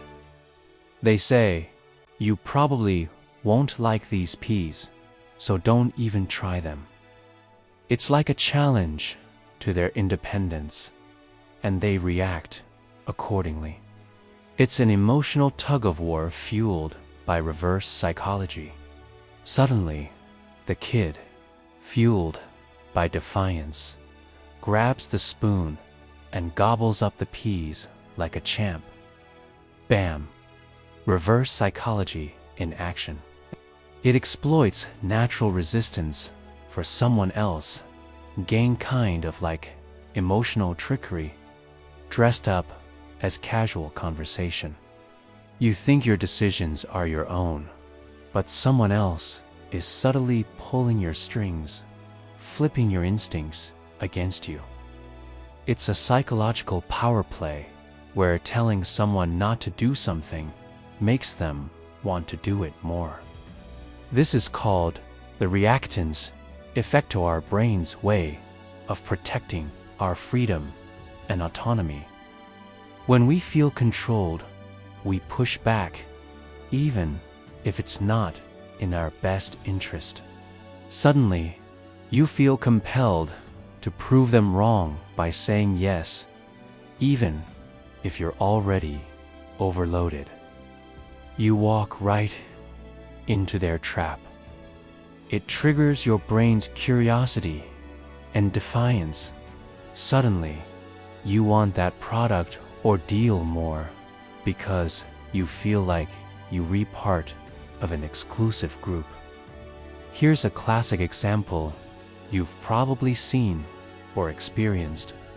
Picture a parent trying to get a stubborn toddler to eat their vegetables. Are you acting on your own desire or reacting to someone else's push? If they say one thing, but their tone or behavior hints at the opposite, you might be caught in reverse psychology. When you feel that urge to rebel or prove someone wrong, take a deep breath and ask yourself, if you suspect someone is using reverse psychology on you, address it directly. Sometimes calling it out breaks the spell. Is this what I really want, or am I being nudged? Or think about a teenager who's told, "Don't stay out late." Most teens immediately think, "Okay, I'm definitely going out." Don't binge watch Netflix tonight, and you ended up watching an entire season anyway. Congratulations, you just fell for reverse psychology by yourself. Your brain rebelled against your own rules. But reverse psychology isn't just for kids or teens, it's everywhere in our daily lives. And adults fall for it all the time. You don't have to prove anything to anyone, no matter how cleverly they try to push you. Trust your gut hits, often picking up subtle cues your conscious mind misses. Or are you making a choice that's truly yours? Take salespeople, for instance. Some might say, this is probably not for everyone, or most people wouldn't be able to handle this deal.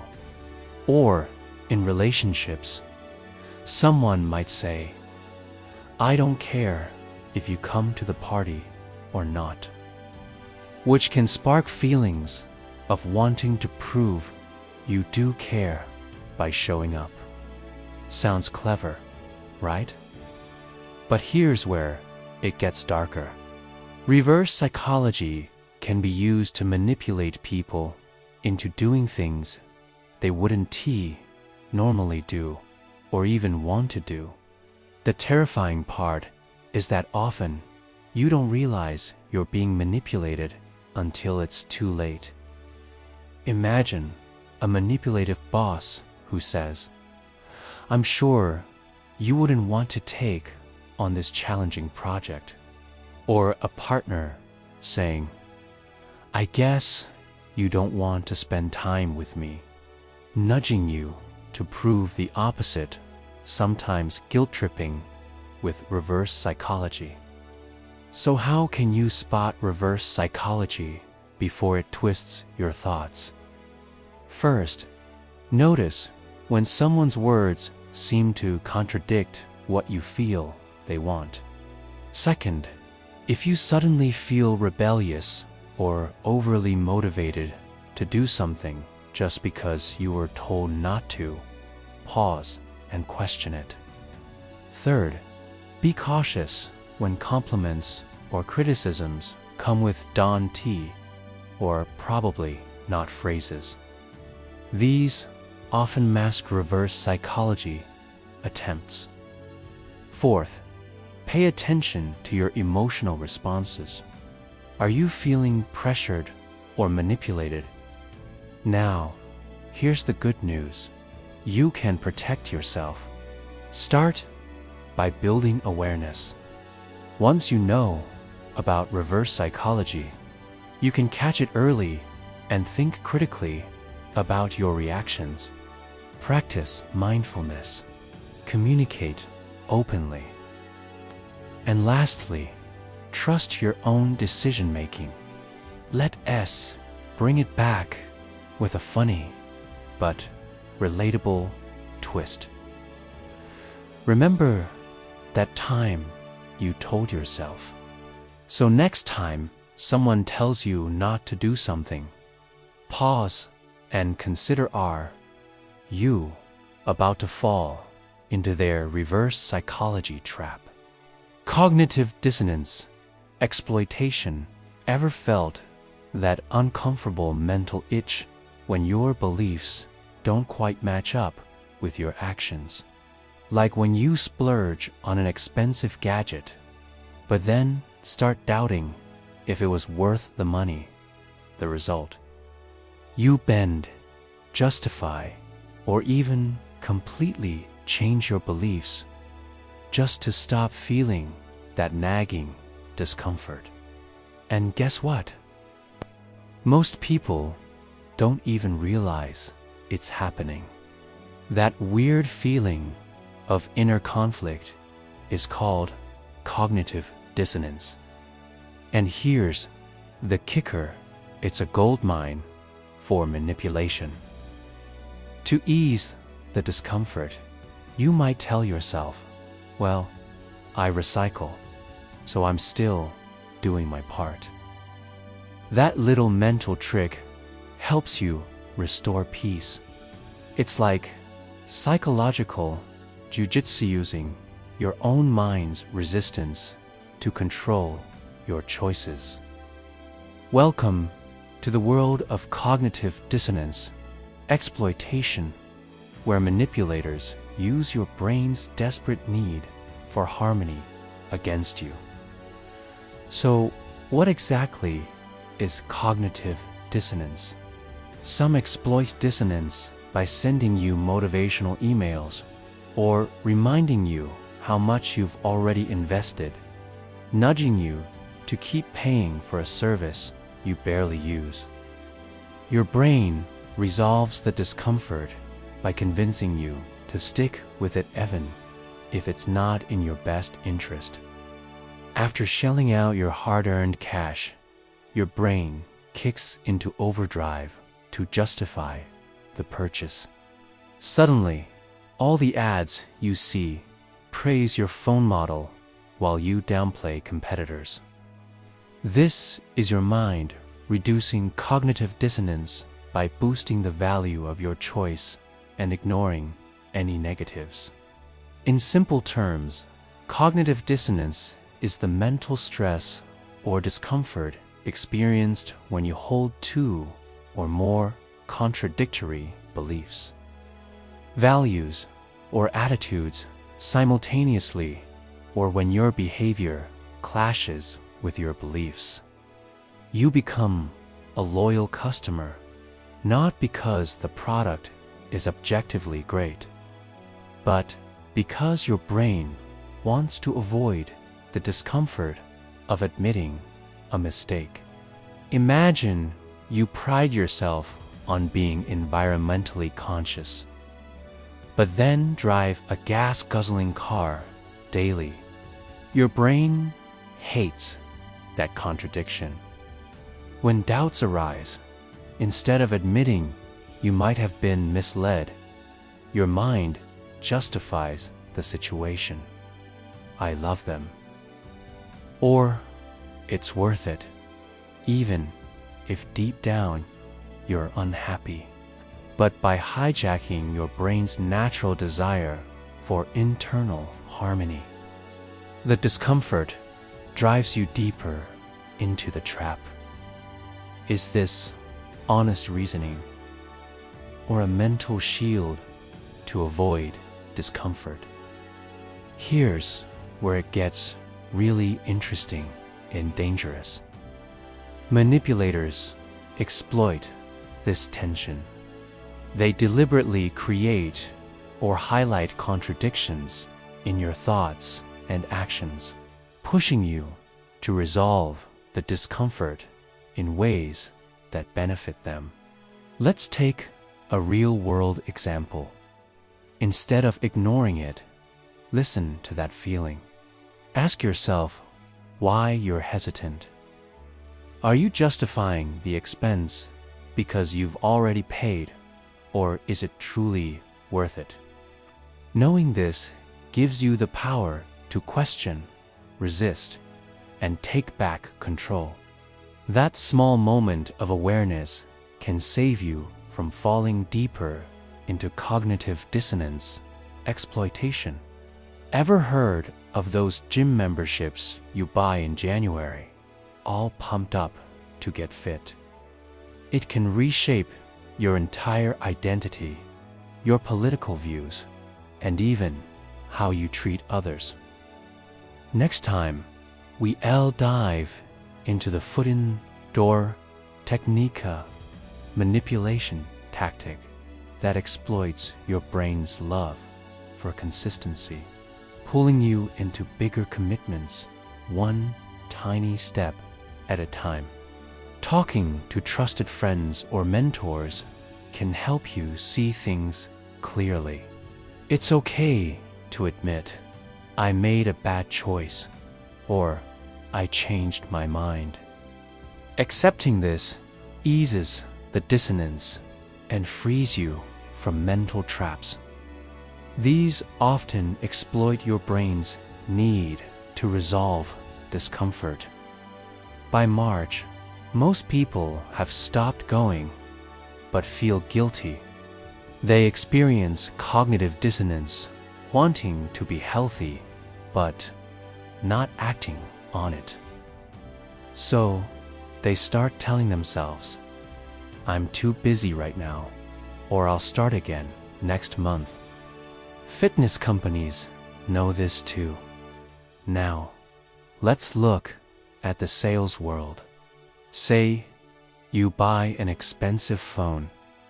Manipulators love this because once your brain commits, it's harder to change your mind.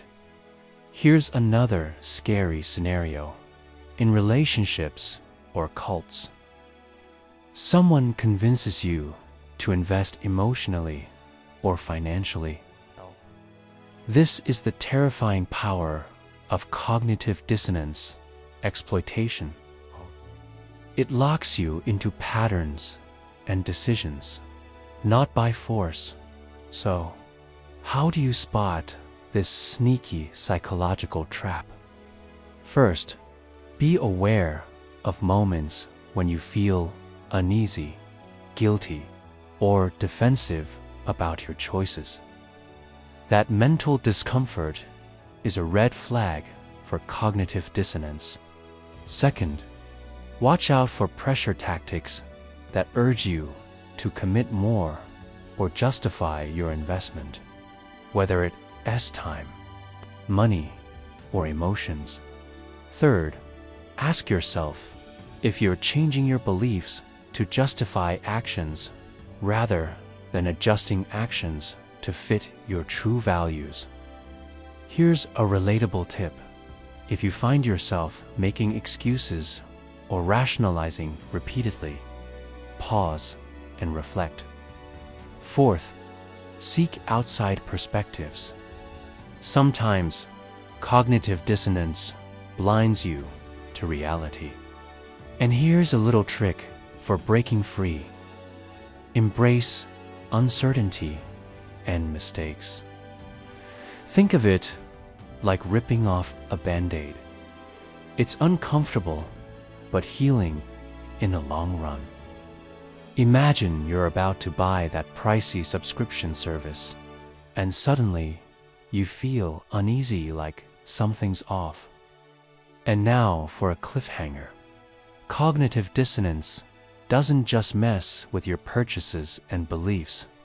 Because when it comes to your mind, comfort isn't just a feeling. It's a gateway that manipulators use to bend your reality. Projection.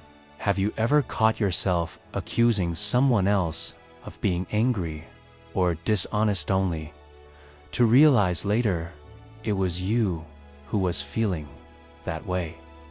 Or noticed how some people are quick to point fingers for behaviors they secretly struggle with themselves through the lens of other people?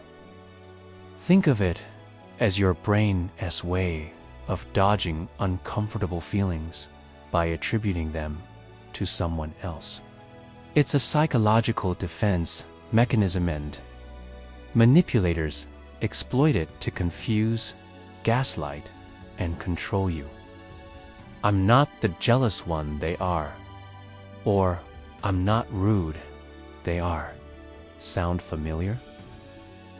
Welcome to the mysterious world of projection, a mind trick so sneaky it's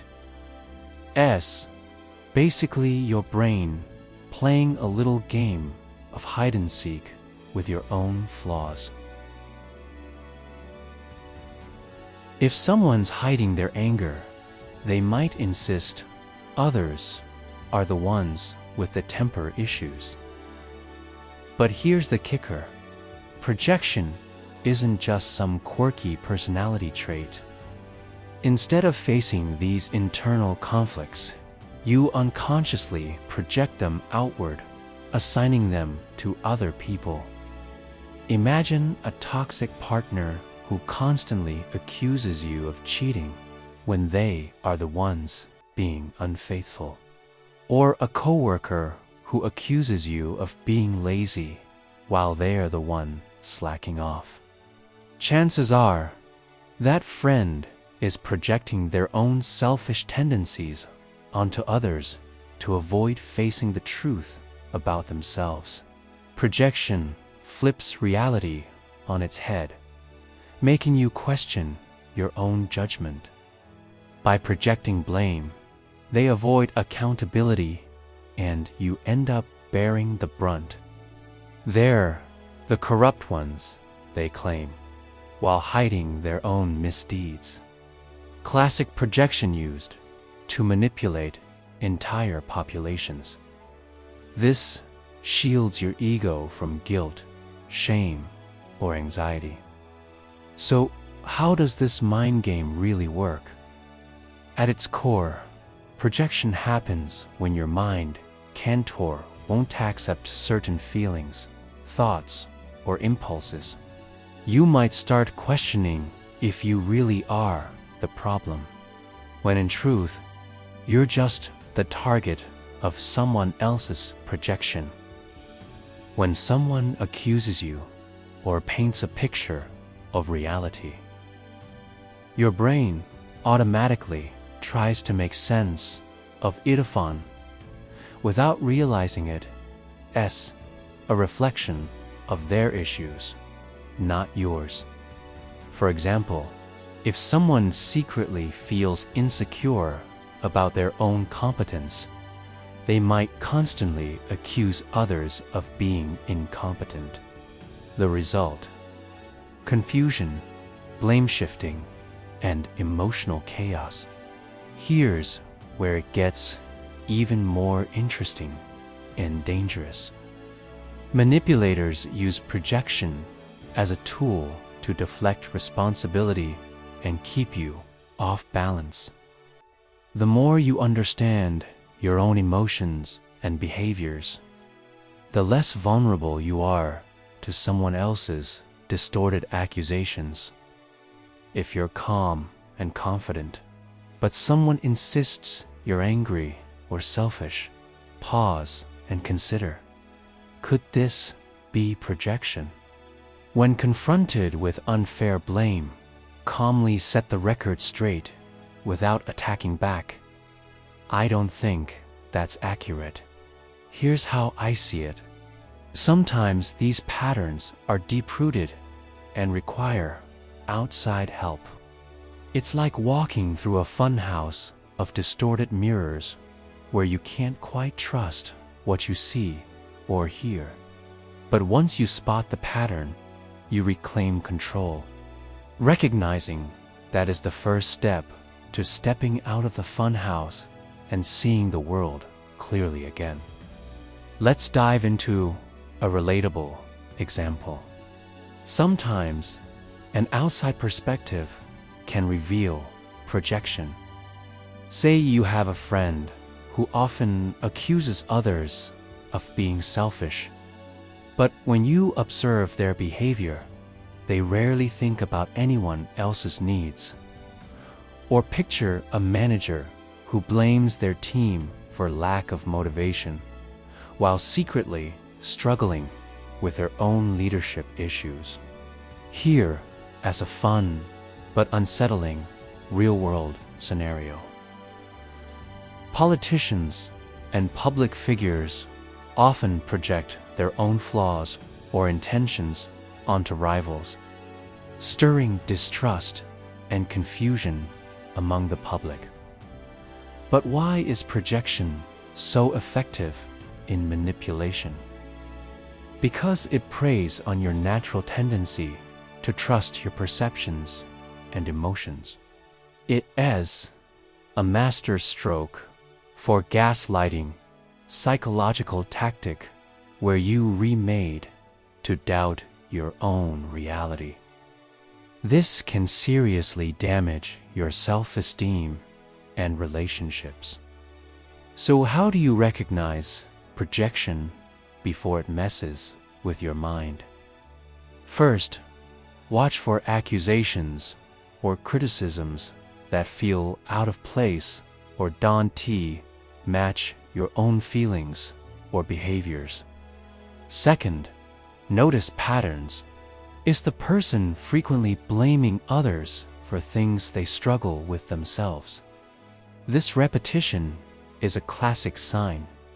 Third, trust your inner compass.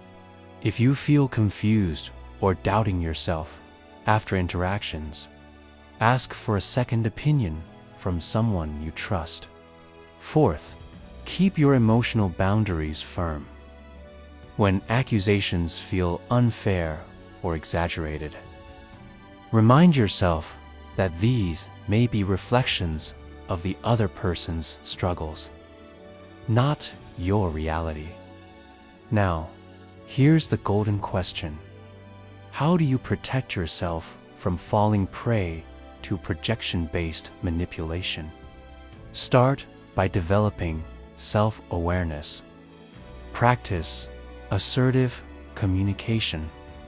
Avoid getting sucked into emotional whirlpools. Manipulators thrive on chaos, so maintaining emotional distance can keep your mind clear. And if projection comes from someone close like a partner or a family member, consider professional support, such as therapy or counseling. To wrap it up, projection isn't just a quirky mental quirk. It's a powerful psychological weapon that can cloud your reality and mess with your mind. Next time you find yourself wondering, why does this person keep accusing me of things I don't feel or do? Remember, you might be staring right into a projection mirror, ready for the next mind-bending trick.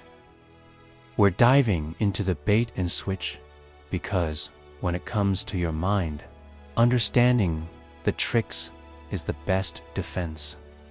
Bait and switch ever walked into a store, excited to buy that amazing deal you saw advertised, only to find out it's out of stock and suddenly the salesperson is pushing you toward a more expensive option? If this sounds painfully familiar, welcome to the world of the bait and switch, a classic manipulation trick that's been fooling shoppers, voters, and even your brain for decades. It's a psychological trap designed to hook you in with something irresistible, then swap it for something less appealing or pricier once you're hooked. The worst part, it often works because it plays on your natural expectations and trust.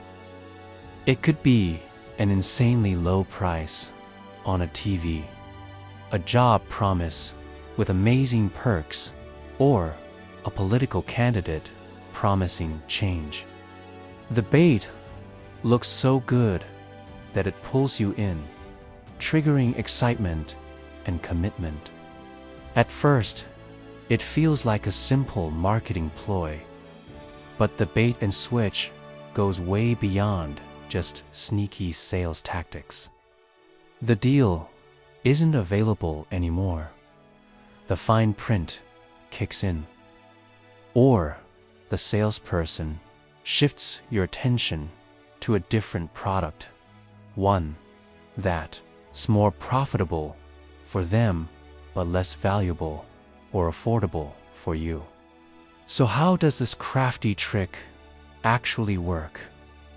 The bait is the initial offer, the shiny carrot dangled in front of you. But just as you bite, the switch happens. Why does this work on our minds so well? You come in for the advertised lowest price car, only to be told it sold last week. Then they show you similar but pricier models, peppering you with reasons why the upgrade is actually better for you. Caught between losing your time and your desire for a car, you often end up paying more. By the time voters realize they're already too invested in their choice or feel powerless to change it, the psychological discomfort of losing out makes you more likely to accept the switch even if it's not what you wanted in the first place. Because once you're emotionally invested, your brain starts rationalizing. This is called the commitment and consistency principle. Once we commit, we strive to be consistent with that decision, even if the facts change.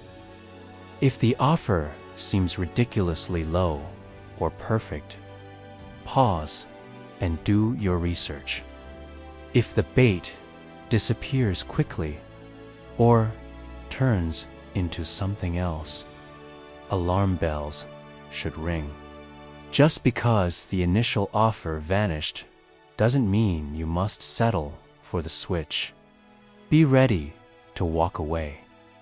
The more you know, the harder it is to fall for the same tricks.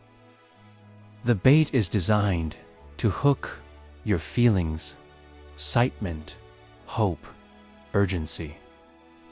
Recognize when you're being emotionally pulled and take a step back. If something feels off, it probably is. Check the fine print, read reviews, or ask questions. Ever wonder why the first price you see in a store feels like the right price? You're about to find out. It's called emotional contagion, and it's the reason one person's bad mood can ruin your entire day. You click fast, but then get a message: sold out. But we have VIP packages at double the price. That sudden bait and switch might tempt you to shell out more just to avoid missing out. But if you pause, ask questions, or shop elsewhere, you can avoid the trap. Let's talk real life. You get excited, click buy, and then discover the deal ended yesterday or only applied to a few units that are long gone. Then the website or salesperson tries to upsell you on a $799 model, telling you it's the best they have. You see a gorgeous laptop advertised online for $499, way cheaper than anything else. Sound familiar?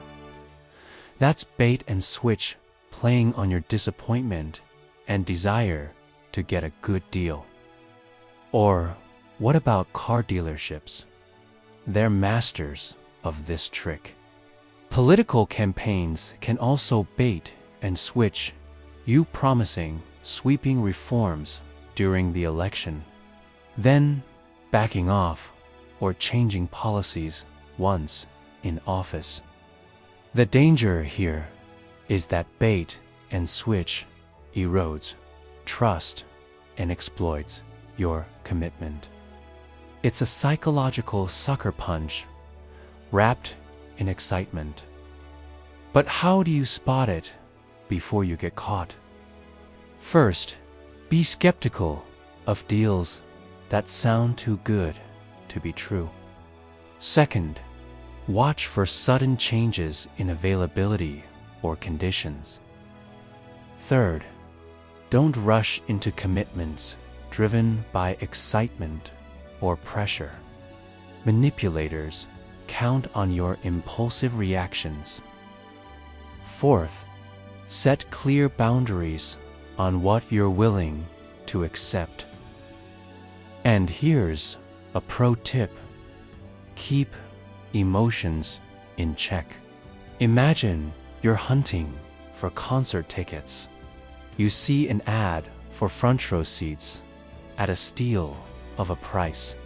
So, how do you protect yourself long term? Build awareness about common bait and switch tactics and share your experiences with friends. Take your time with big decisions, whether it's a purchase, job offer, or contract. Don't rush because of flashy promises. Slow down and analyze. Trust your gut. And remember, walking away isn't losing. It's choosing respect for yourself over empty promises. Let's wrap this up with a cliffhanger. Next up, we dive into the anchoring bias, sneaky psychological trick where your brain latches onto the first piece of information it gets. And that number or fact distorts everything else you think. Because in the game of mind manipulation, understanding these tricks gives you the power to dodge the bait and take back control. And up next, a trick that doesn't just influence what you do but what you feel. Emotional contagion. Have you ever noticed how just being around a super happy friend can lift your mood? Or how spending time with someone grumpy can leave you feeling down even if you had a great day until then? It's a powerful psychological trick that manipulators use to sway your mood, decisions, and even behavior without you realizing it. It's basically emotional hacking, where your brain gets hijacked by someone else's feelings. That's not magic or coincidence. It's the sneaky power of emotional contagion. It's like catching a virus, but instead of sneezing or coughing, you catch feelings. But here's the twist. Emotional contagion isn't always harmless or accidental. So, what is emotional contagion exactly? You see angry comments, dramatic news headlines, or frustrated posts from people you follow. You didn't even realize their mood infected yours, but it did. That's emotional contagion in action. Now, multiply that by someone intentionally amplifying their emotions to control a situation. Suddenly, it's a powerful weapon. In the simplest terms, it's the unconscious process where people catch emotions from others. So, you not just catching emotions from friends, you swimming in a sea of carefully curated emotional content designed to keep you hooked. A stressed manager can pass on tension to the whole group, leading to burnout and mistakes. Conversely, a positive vibe can boost morale and productivity. The key: emotions are contagious, and your environment shapes how you feel. You think you're reacting to your own experiences, but really, you're reacting to someone else's emotional signals. When you see someone smiling, your brain automatically activates the same neural circuits as if you were smiling yourself. If someone is angry or upset, you can empathize without absorbing their feelings. That's why you might smile back without thinking about it. It's empathy's fast lane. Do you feel drained, anxious, or unusually excited? Recognizing shifts is the first step. The room feels tense, and soon others start whispering complaints or showing discomfort. Up next, we'll dive into the scarcity principle, where making something seem rare or limited tricks your brain into wanting it more than it actually needs. Curious how limited time offers mess? Stick around. You might catch that vibe too, even if you arrived in a great mood. When you know the tricks, you can choose what emotions to catch and which ones to shake off. But if you consciously recognize the shift and choose to focus on neutral or positive conversations, you can resist the spread. But here's the catch. This isn't limited to happy vibes. Anger, fear, anxiety, even sadness can spread just as easily. And once those feelings land inside you, they start shaping your thoughts and actions. Picture yourself scrolling through social media first thing in the morning. That anger spreads, fueling passion, loyalty, or even aggression among the followers.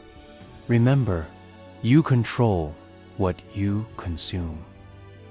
Or a salesperson radiating excitement about a product. Suddenly, you feel that excitement too, and you're more likely to buy. Here's where manipulators step in. They know emotional contagion is a shortcut to influence you.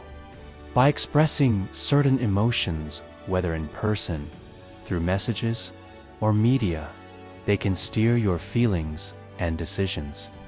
Think of a charismatic leader rallying a crowd by showing fierce anger at an opponent.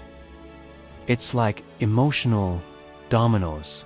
The first one falls, the rest follow.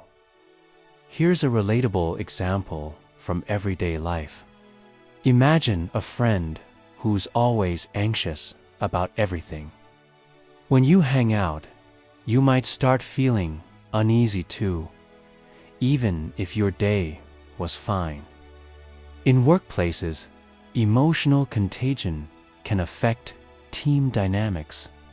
Social media cranks this effect up to 11. Algorithms often amplify extreme emotions because they trigger more engagement. This is why emotional contagion is terrifying. Hijacks your emotional landscape, sometimes without you even noticing. So, how do you protect yourself? Start by building emotional awareness. Notice how you feel after interactions, whether in person or online. Next, practice emotional boundaries. It's okay to acknowledge others' emotions, but don't let them dictate your mood. Try grounding techniques, deep breaths, mindfulness, or stepping away from emotionally charged environments to reset your emotional state. Limit exposure to negative emotional noise, especially on social media. Curate your feeds to include positive or neutral content. And here's a pro tip. Surround yourself with emotionally balanced people. Their stability can act like a shield against contagion. Imagine this. You're at a party, and one person starts venting frustration loudly. Now, for a cliffhanger. Emotional contagion doesn't just stop at feelings, it influences your decisions, your relationships, and even your physical health. Because in this world of invisible emotional viruses, the best defense is awareness. Reframing. Have you ever been stuck in a negative thought loop, convinced that everything is going wrong, only to have someone say something that suddenly flips your perspective? Like, hey, look at it this way, and boom, your whole outlook changes. That's the power of reframing, a psychological trick that can completely reshape how you see the world. But don't be fooled. While it sounds like a feel-good therapy technique, it's also a tool manipulators use to twist your reality. Reframing is essentially changing the way you interpret a situation or information. When something bad happens, our instinct is to explain it. Reframing hijacks that explanation process, giving you a different story, one that often downplays the negatives or spins them positively. Imagine you got passed over for a promotion at work. Your first thought, "I'm a failure." A manipulator might reframe it for you. Maybe they just didn't want you stressed with more responsibility. An abuser might say, "I only yelled because I love you," or "If you hadn't made me angry, I wouldn't have done that." These reframes twist accountability, making the victim question their own judgment. Suddenly, that rejection doesn't feel like a personal failure. It's something else entirely. A friend might say, "Well, you made a grand entrance." That reframe lightens the mood and changes how you feel about being late. Sounds innocent, right? Your internal monologue probably sounded like, "I'm so irresponsible." They guide your thoughts down a path that benefits them, often disguising control as kindness or optimism. Now imagine your boss says, "This gives us a chance to rethink the project and make it better."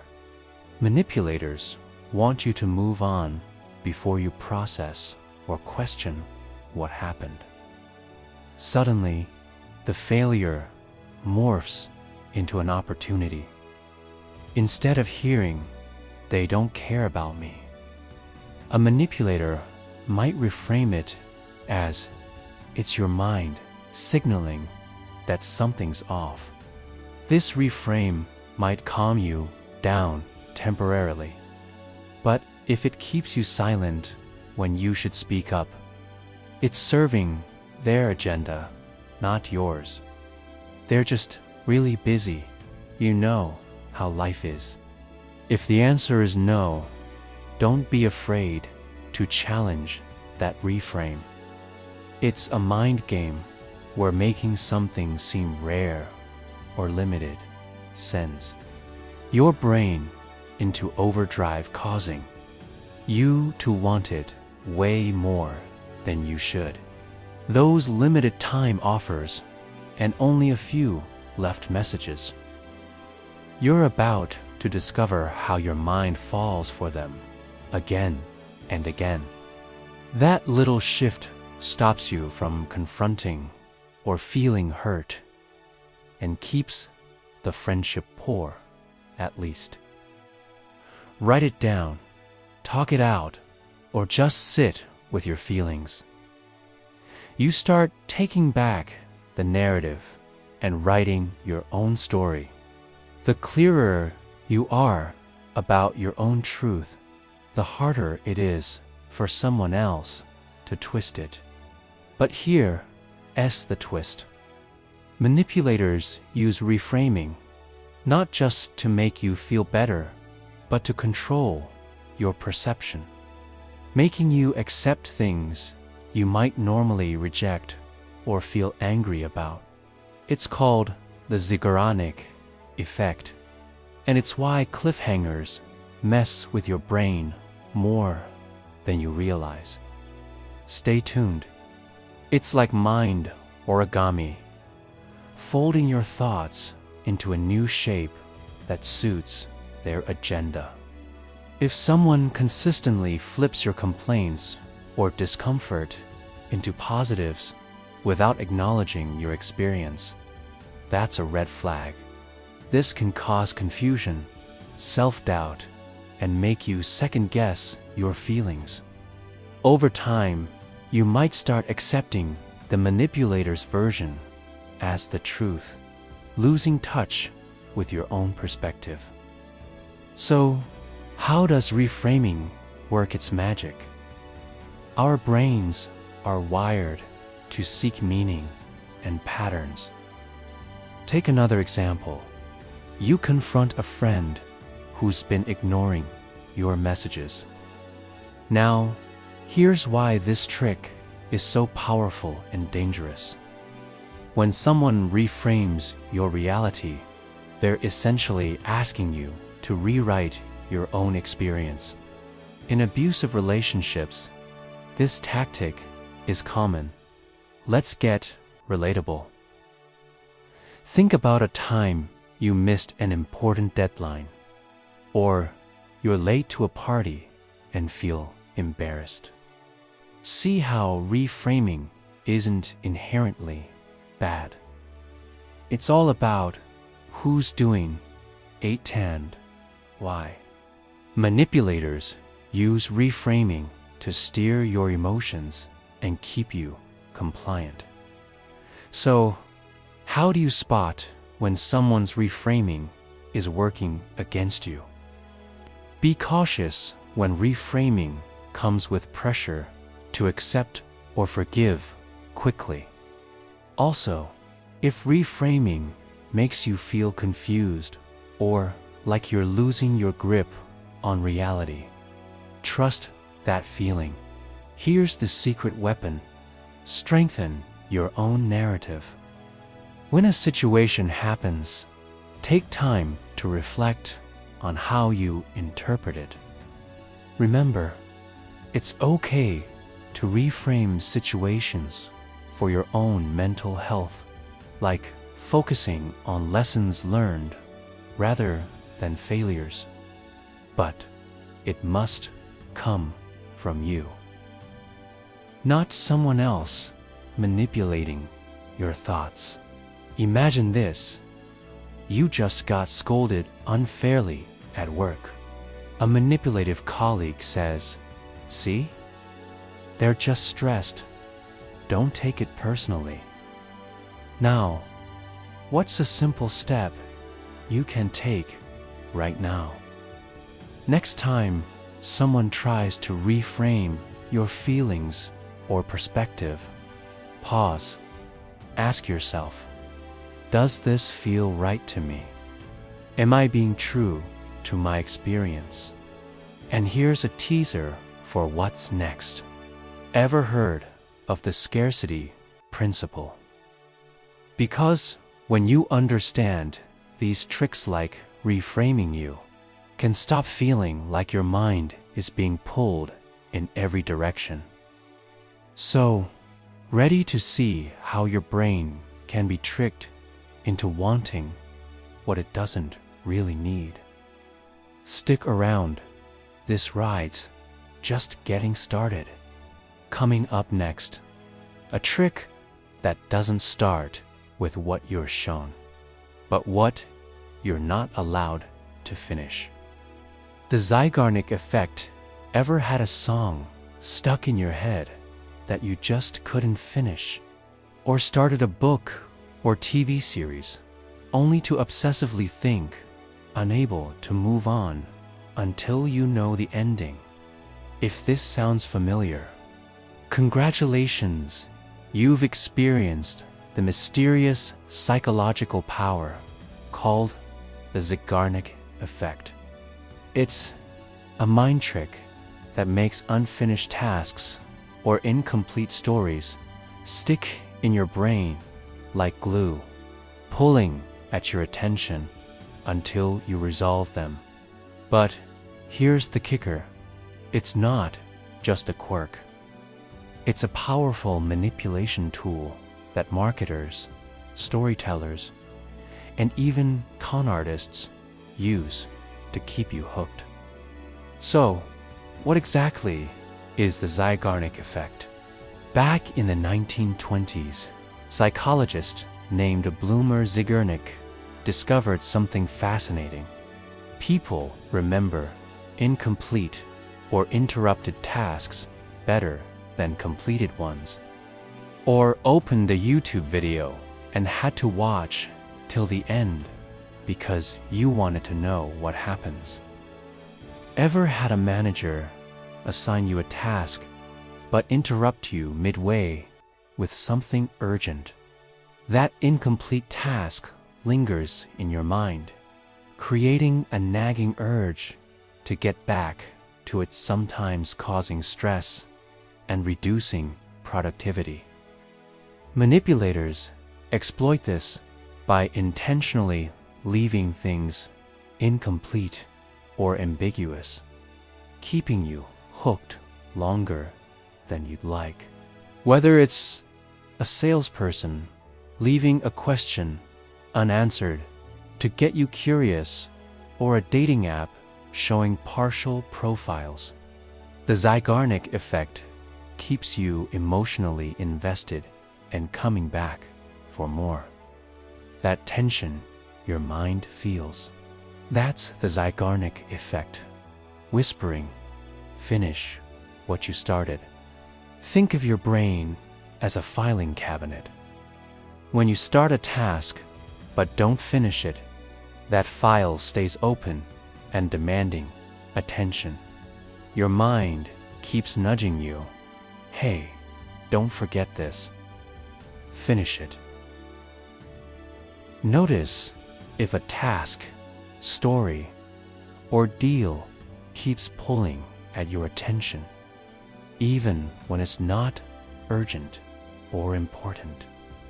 Awareness is your first defense. Sometimes that tension fades once you consciously tell yourself, I'll come back later. The video ends abruptly, saying, watch part 2 to learn the next step. Remind yourself it's okay to leave this for later and disengage consciously. That incomplete information triggers the Zeigarnik Effect, nudging you to click on part 2 and maybe even more.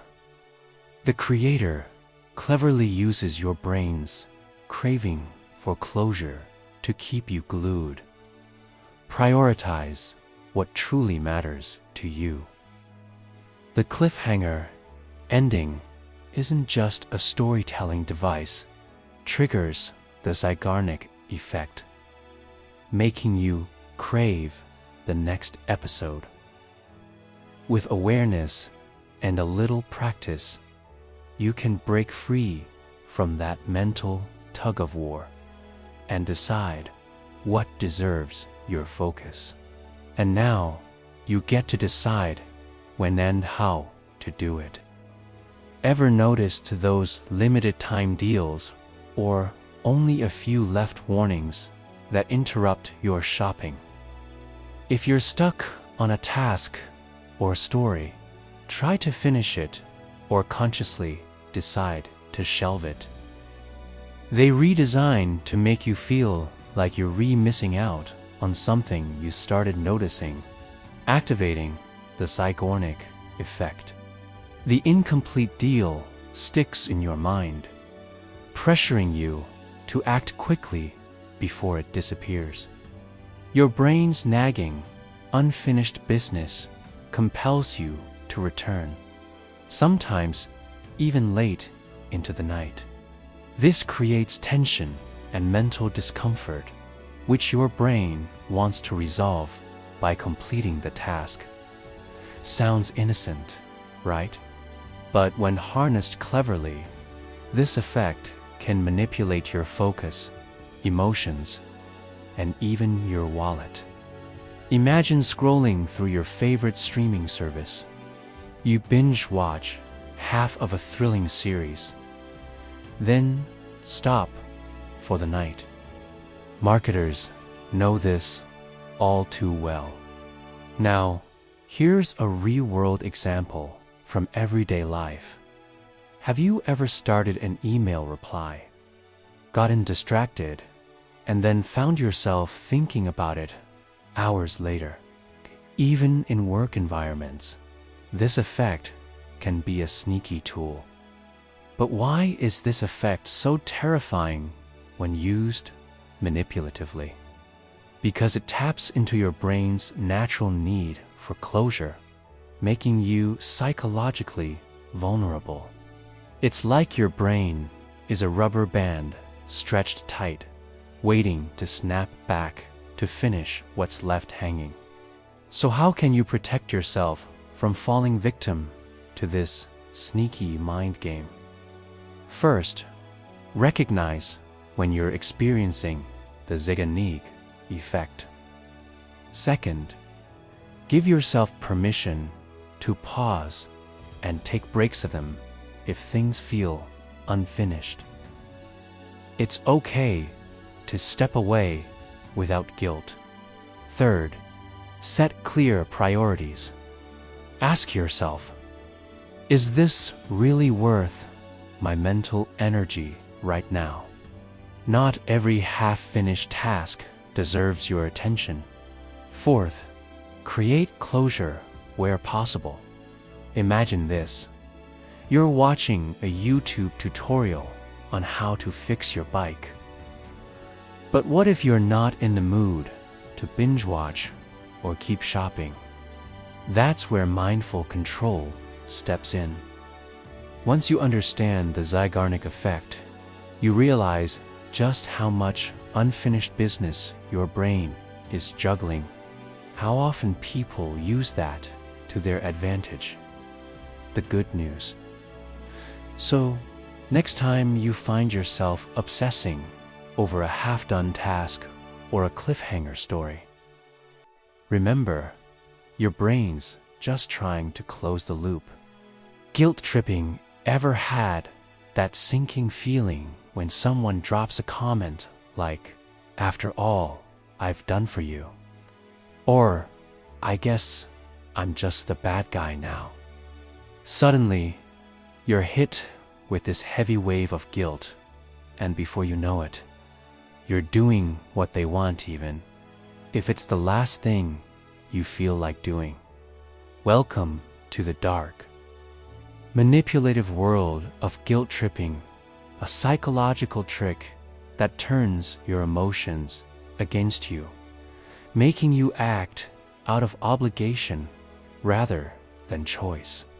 Guilt tripping is one of the oldest mind games in the book, but don't let its age fool you. It's a shockingly effective and so common that most of us have been caught in its web without even realizing it. It's like emotional blackmail, where someone weaponizes your conscience to get their way. We all hate feeling like we've let someone down or done something wrong, because guilt isn't just uncomfortable, it's downright painful.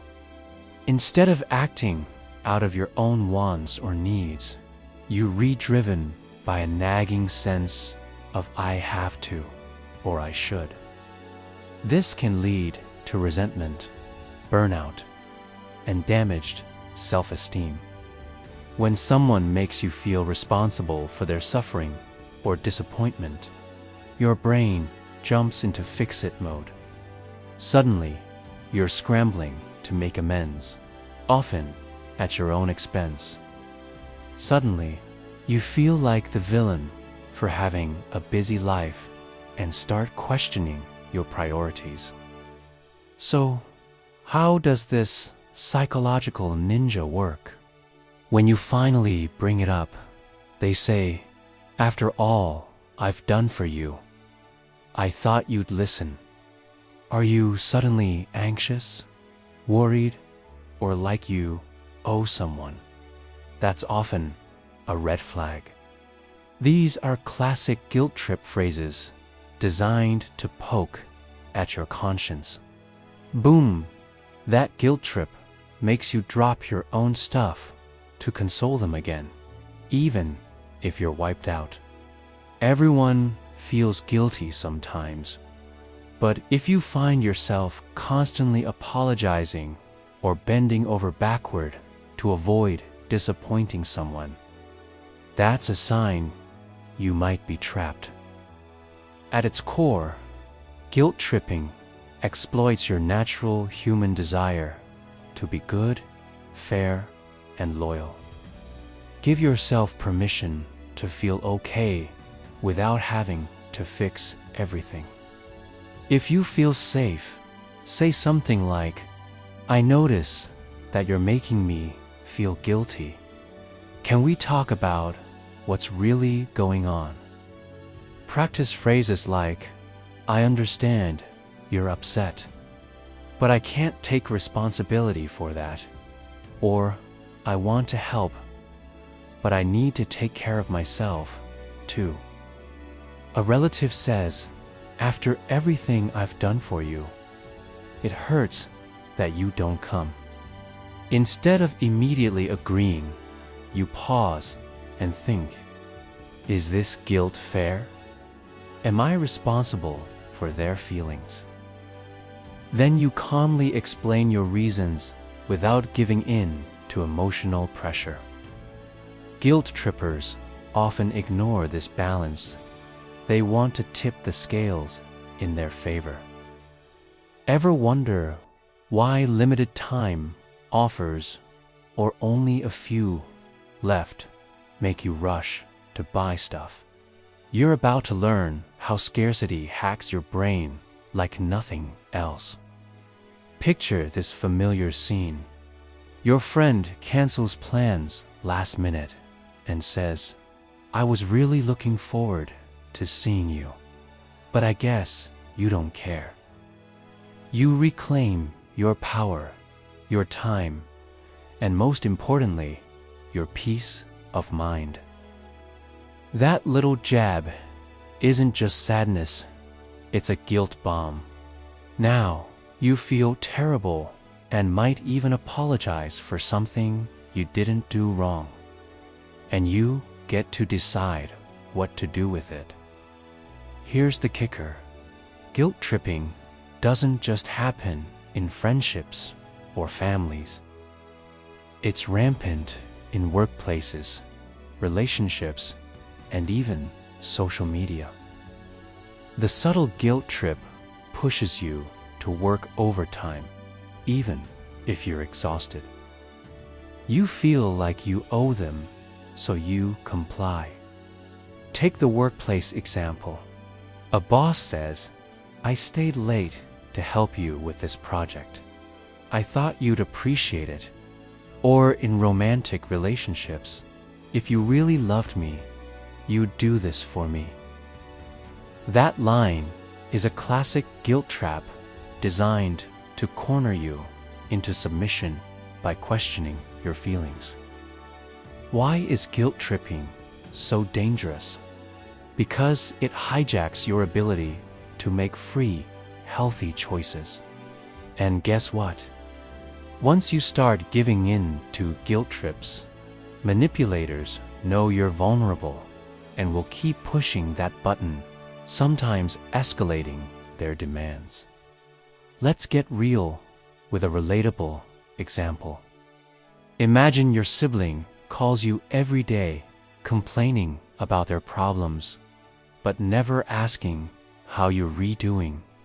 Or think about the family dinner where a relative says, "It's so sad you don't visit anymore." So, how do you spot a guilt trip before it drags you under? First, pay attention to how you feel after an interaction. Next, listen for phrases that imply blame or obligation wrapped in emotion. "I guess, after all I've done," if you really cared.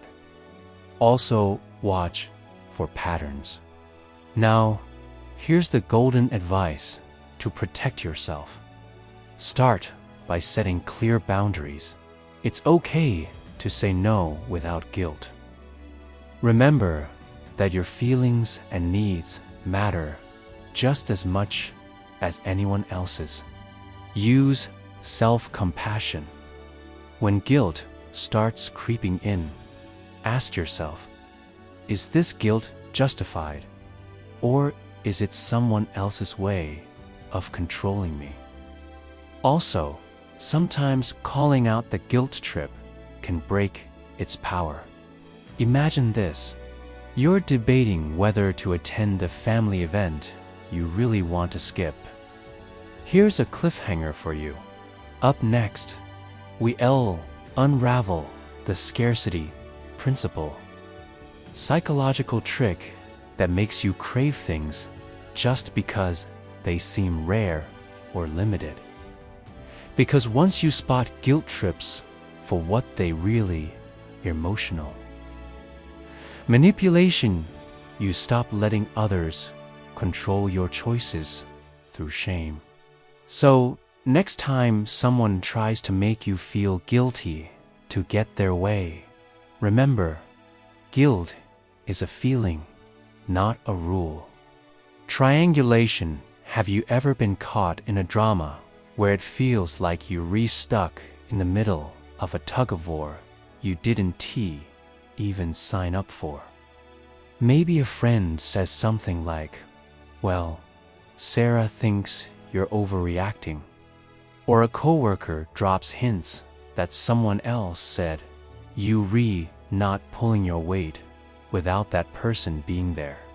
Suddenly, you're questioning everything, caught between two people, each pulling you in different directions. Welcome to the sly, sneaky world of triangulation, psychological manipulation technique that thrives on creating confusion, division, and tension. It's like turning a simple 1-1 disagreement into a complicated triangle.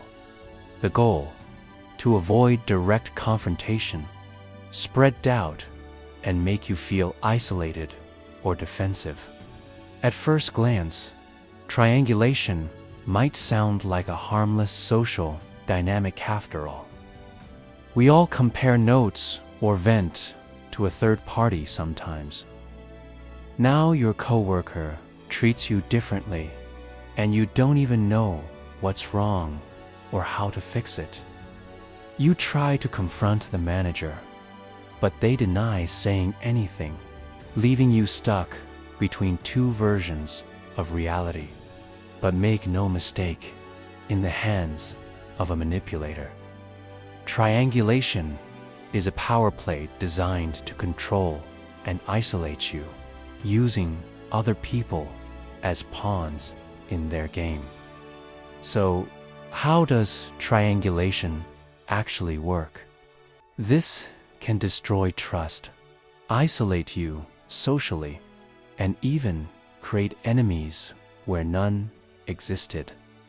Because the manipulator controls the flow of information, you're left trying to piece together a puzzle with missing or distorted pieces. This confusion wears down your confidence and sense of reality. Picture this. Instead of dealing with a conflict directly, a manipulative person drags a third person into the mix to communicate their grievances or opinions. Instead of talking directly, Sarah tells their mutual friend, "Tom never listens to me." That friend then tells Tom, "Sarah thinks you're ignoring her." Now Tom feels attacked without context. Sarah feels unheard, and their friend is stuck in the middle, unsure whose side to take. The whole thing spins out of control because no one is communicating openly.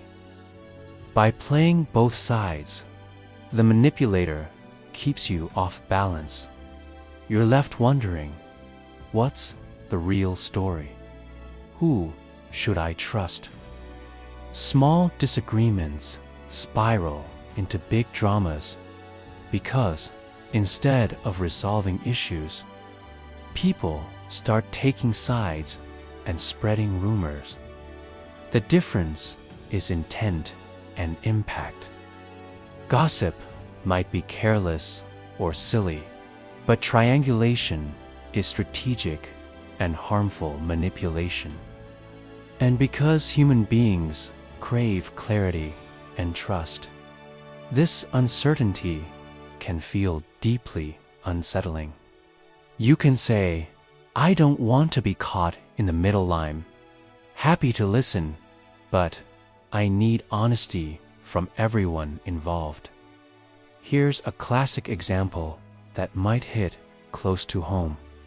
Suddenly, there's tension, not just between you and that friend, but also with Emily. You become the outsider in your own circle. That tiny question can help you spot manipulation before it spirals.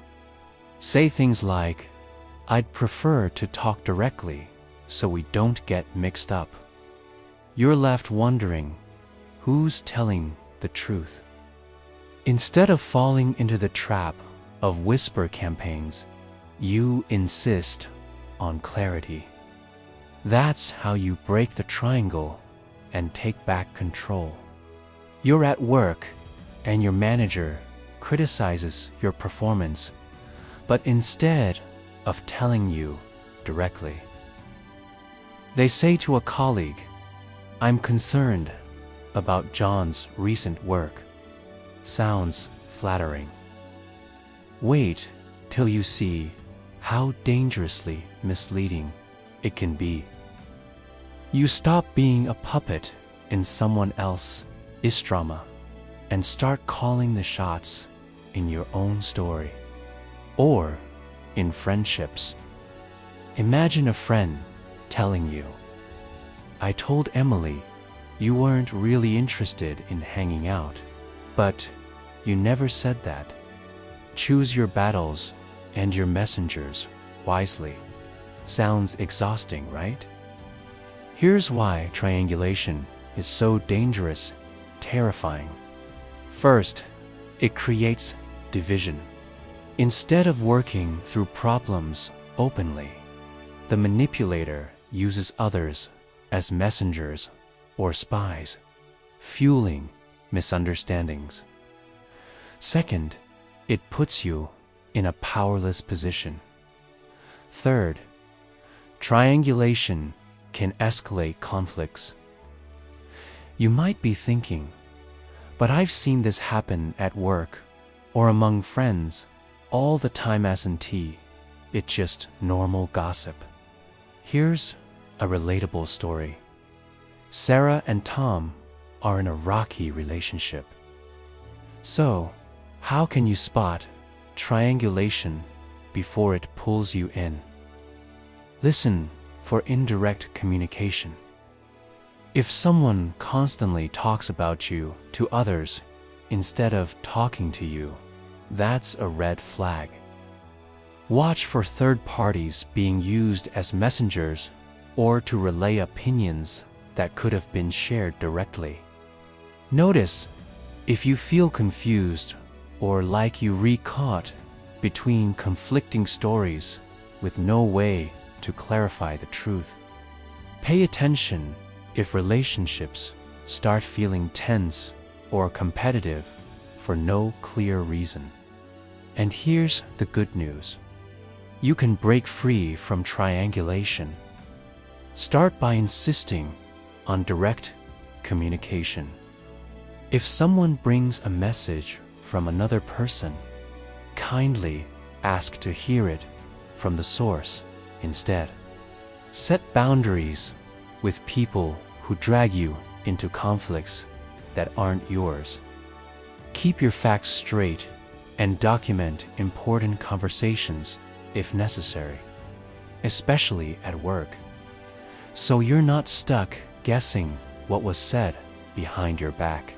Build trust with people who communicate openly and avoid those who thrive on drama. Here's a quick mental trick.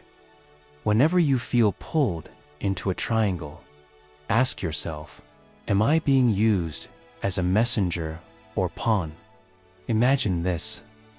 Your coworker whispers, I heard management isn't happy with you. But when you ask your manager, they say, everything's fine. And here is a cliffhanger to keep you on your toes. Up next is the halo effect, a psychological trick that makes us assume if someone is good at one thing, they must be good at everything. Triangulation might feel like a social mess, but understanding its mechanics puts you ahead of the game.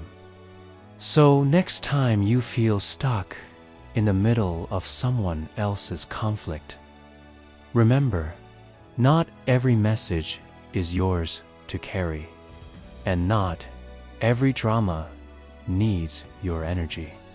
False urgency. Ever noticed how those flash sales, limited time offers, or only 2 left in stock messages make your heart race and your wallet twitch? Suddenly, you're on the verge of clicking by now, faster than you can think twice. It's like a mental tap on your shoulder, shouting, "Hurry! Act now or miss out forever."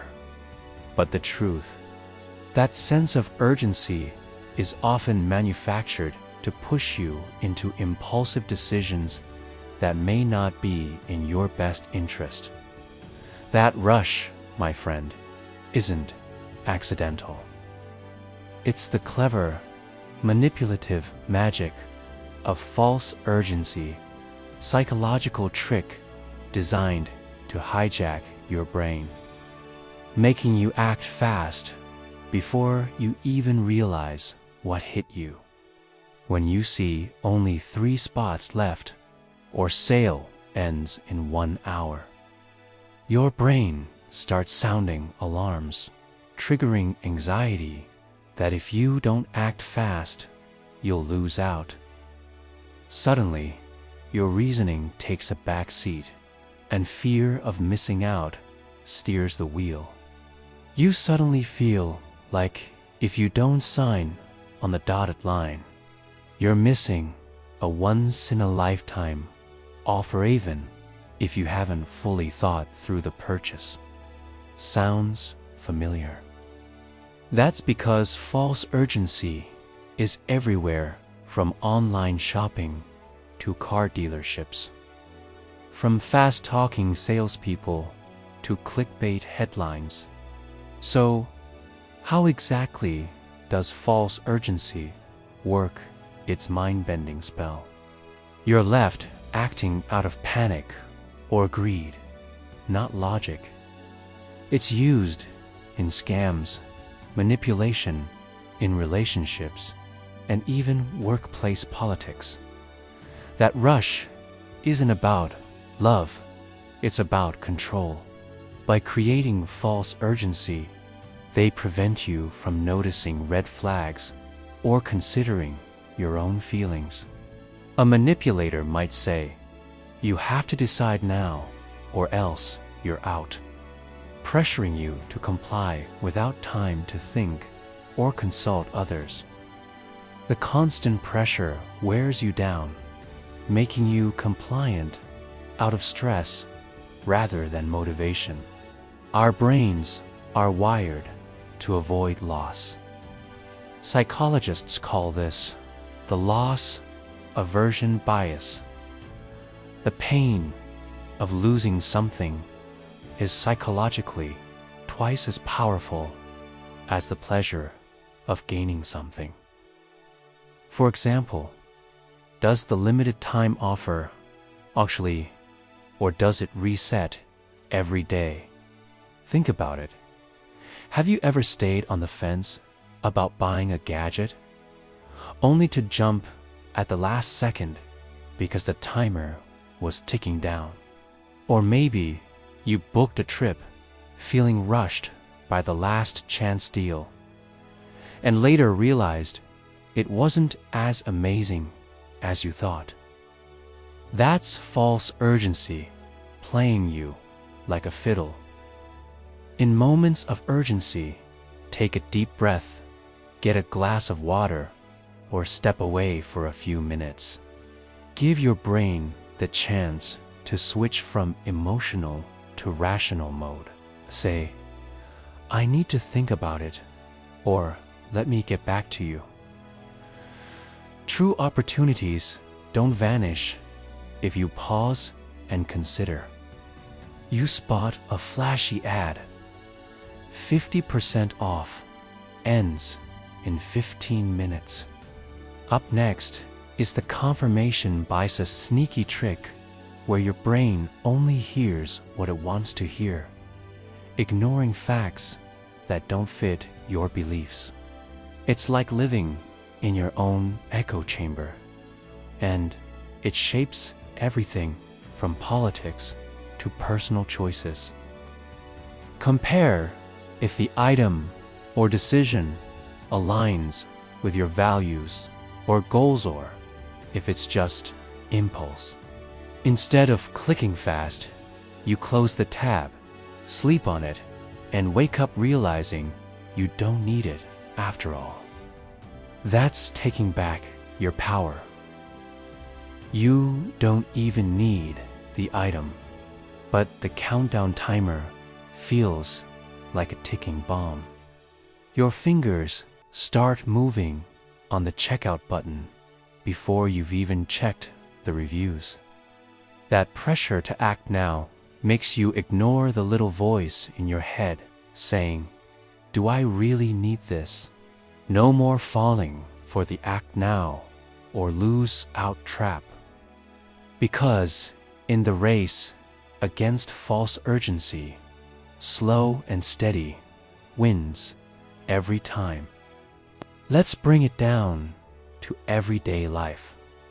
Imagine you're scrolling through an online store, or picture a car dealership. The salesperson says, "This deal's good only today," and there's another buyer interested. Why is false urgency so dangerous? Because it's designed to override your critical thinking. When you feel rushed, your brain's prefrontal cortex, the part responsible for careful decision-making, gets hijacked by emotional impulses. And here's the scary part. False urgency is not just about buying stuff. Here's a relatable scenario from relationships. You meet someone new, and they suddenly push you to commit fast, or make a decision right now. In work settings, managers might drop last-minute deadlines or urgent tasks to make you work overtime or bend rules. Now, how do you spot false urgency before it pulls you into a hasty trap? First, slow down. If something feels rushed, or you're being pushed to decide immediately, that's your brain's alarm bell. Second, question the source. Is the urgency real, or is it a tactic to get you to act without thinking? Third, check your feelings. Are you feeling pressured or anxious to make a choice?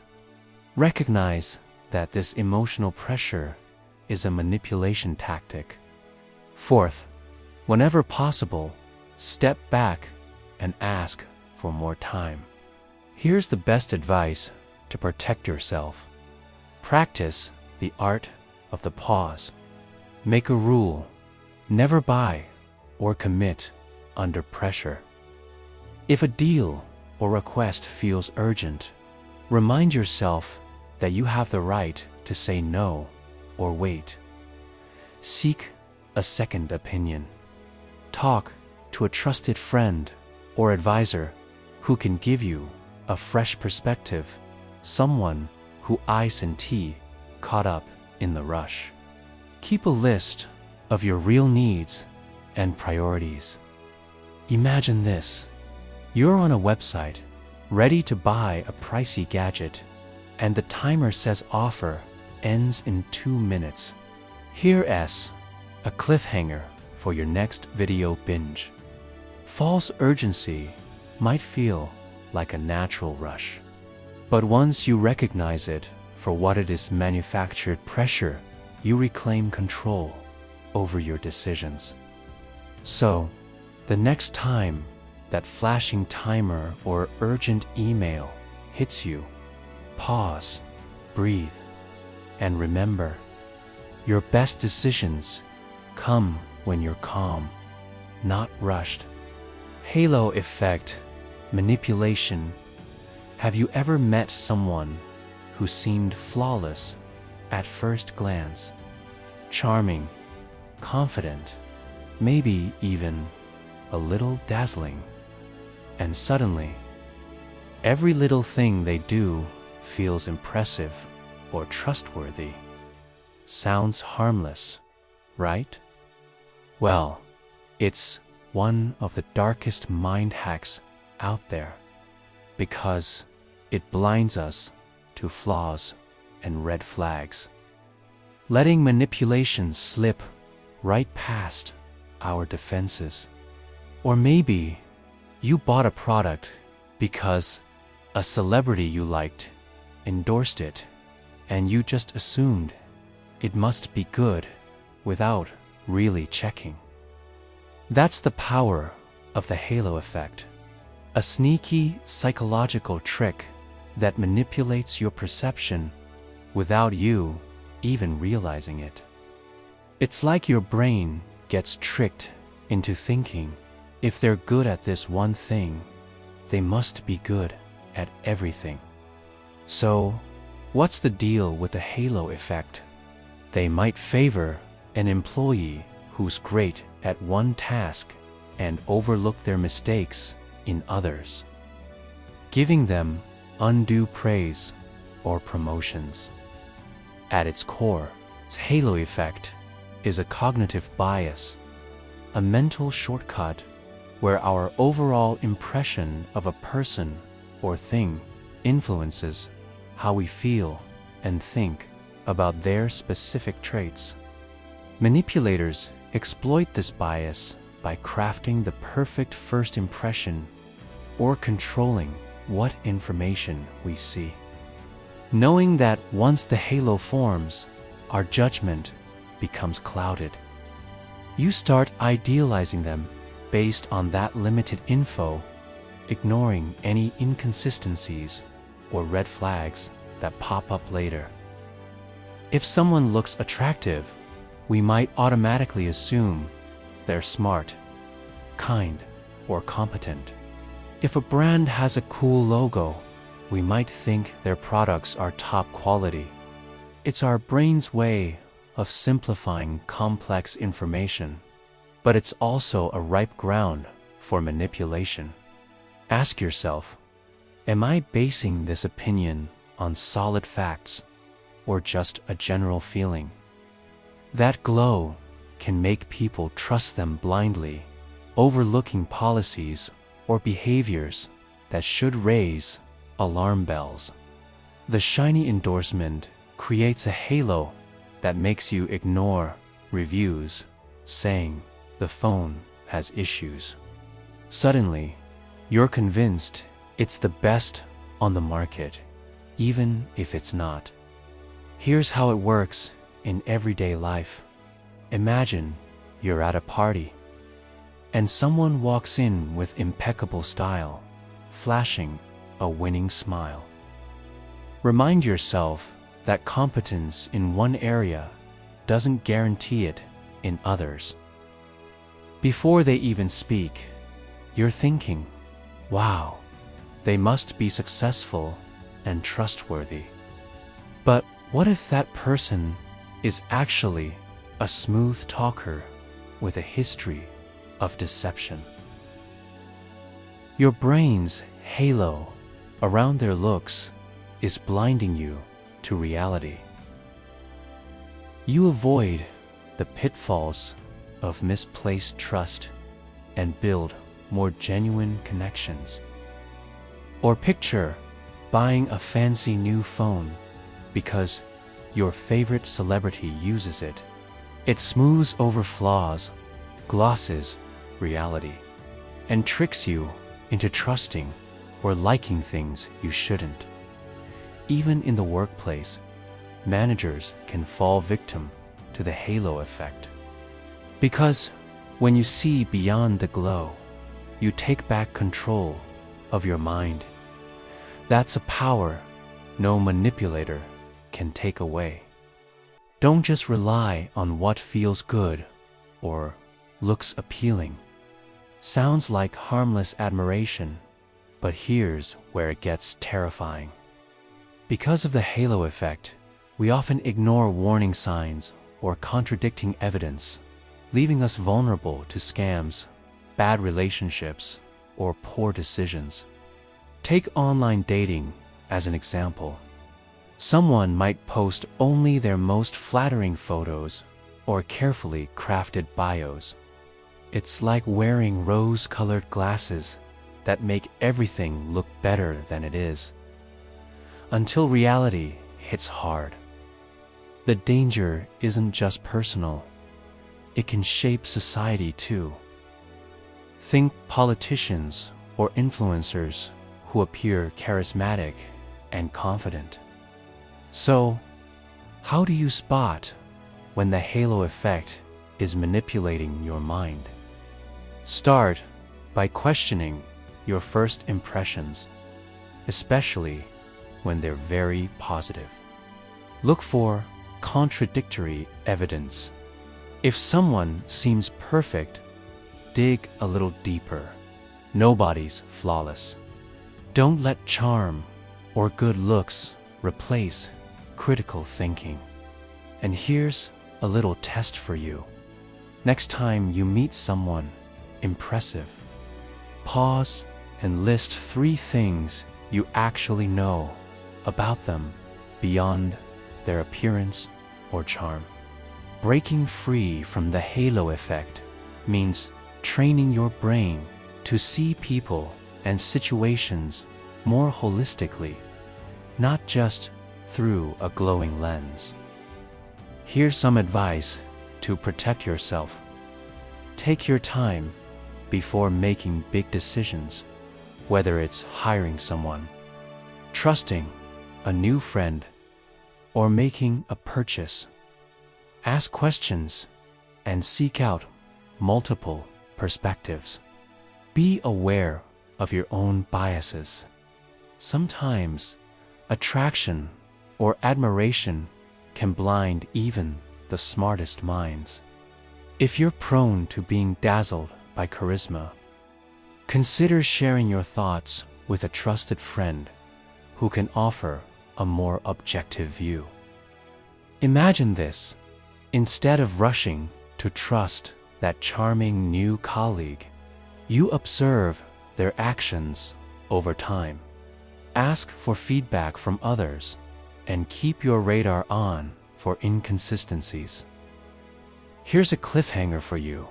Up next, we dive into the PK technique, a mind-bending trick that hijacks your attention by breaking expectations, making you say yes before you even realize what's happening. The halo effect might seem like a flattering bias, but it's a master manipulator hiding in plain sight. So, next time you find yourself wowed by someone or something, pause and ask, is this halo shining light on truth or just blinding me? Deliberate silence. Ever been in a conversation where someone suddenly goes completely silent? No answers, no explanations, just a heavy, awkward quiet that makes your brain scramble to fill in the gaps. It's a subtle form of control that can leave you doubting yourself, feeling anxious, and bending over backwards to fix a situation that's actually being engineered against you. That uncomfortable pause might feel natural sometimes, but what if I told you that silence can be weaponized? Welcome to the chilling world of deliberate silence, a psychological tactic that manipulates your mind by using nothing but ... silence. Sounds harmless, right? Just not talking. But this is no innocent, quiet moment. The silent person is basically saying, I want to engage until you do what I want. And suddenly, you're left chasing them, trying to break the silence, hoping for any clue about what's wrong. So, how does this silence work? It's dark magic. No feedback, no guidance, just silence. Sarah started obsessing. Did I mess up that badly? Should I quit? What am I supposed to do? Your mind races through every possible reason. Maybe you offended them. Maybe they're mad, or worse, maybe they don't care. There's no shouting, no insults, no obvious attack, just a quiet void that leaves you to self-destruct with your own thoughts. You feel powerless because they're controlling the narrative simply by not responding.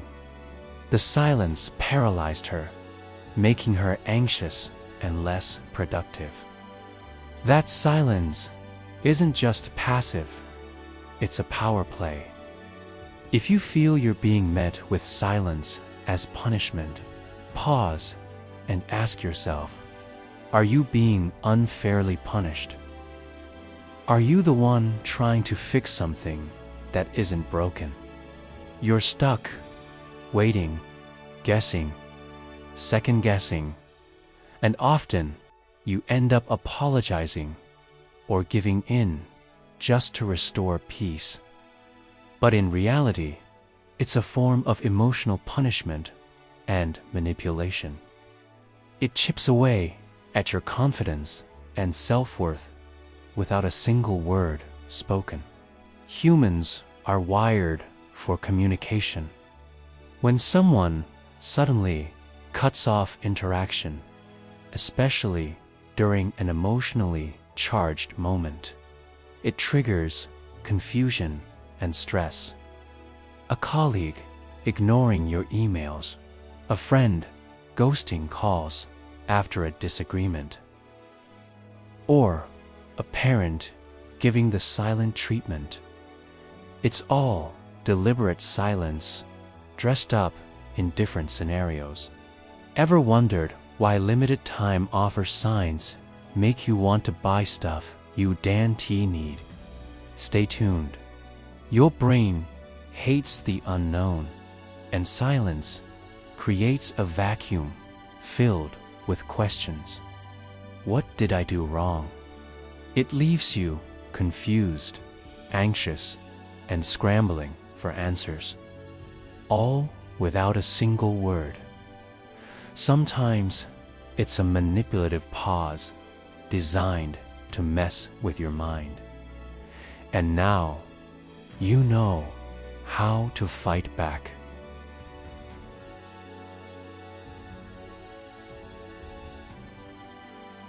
You might say, I notice you're not responding. You don't fill the void with panic or apologies. Slowly, they realize silence won't get you to bend. And either the conversation restarts or the pattern breaks altogether. Deliberate silence exploits this discomfort to control your behavior. Imagine being in a relationship argument. You try to talk things out, but your partner clams up and refuses to respond. This isn't limited to romantic relationships either. It shows up at work, with friends, even in family dynamics. Because silence feels neutral, like nothing's happening. Here's a relatable example. Sarah's boss kept giving her the cold shoulder after a project went slightly off track.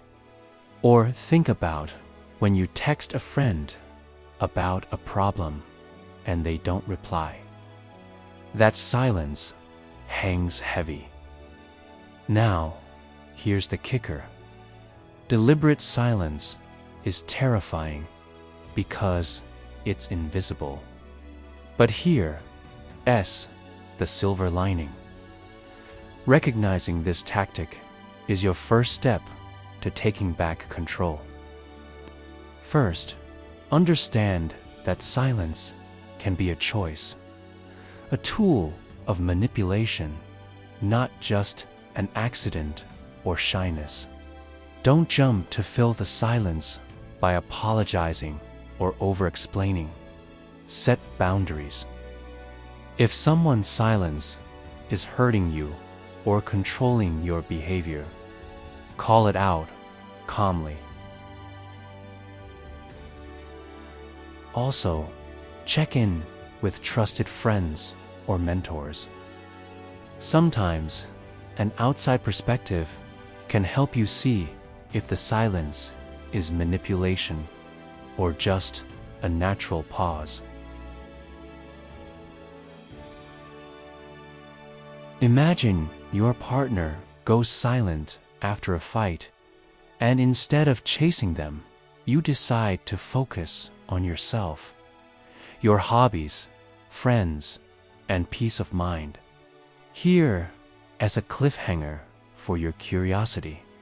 Up next is the scarcity effect, the mind trick that makes us desperate for things simply because they seem rare.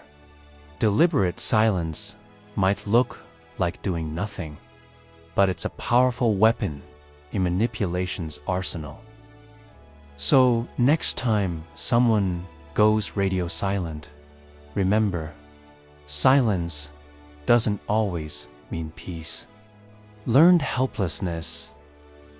Have you ever felt stuck in a situation where no matter what you do, nothing seems to change?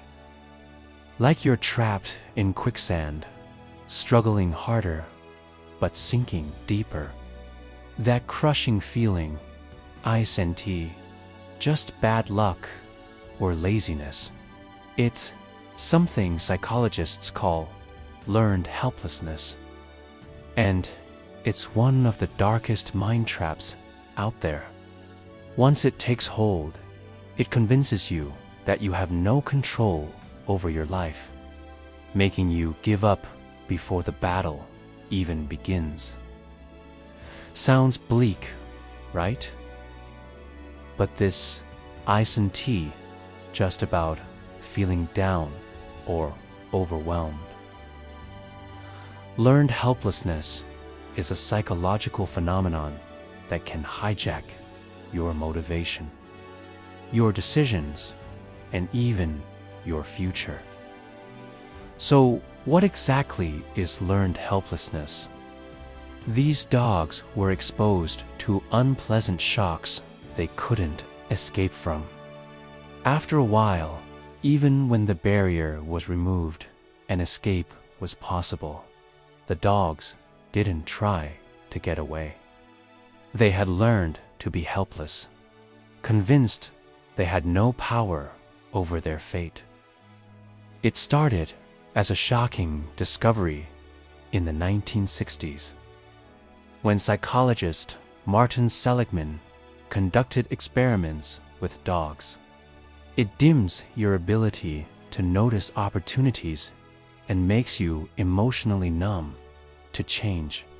People stuck in this state may suffer from depression, anxiety, and a deep sense of worthlessness. Fast forward to humans. When people experience repeated failure, trauma, or neglect, situations where their efforts don't lead to change, they start believing that no action will make a difference.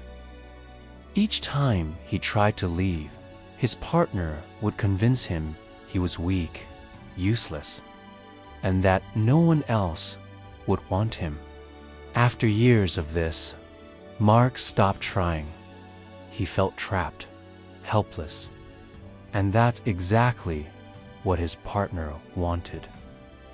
If you believe you're powerless, you're less likely to resist control or stand up for yourself. This belief paralyzes them. It's like their brain puts up a game over screen before the game even starts.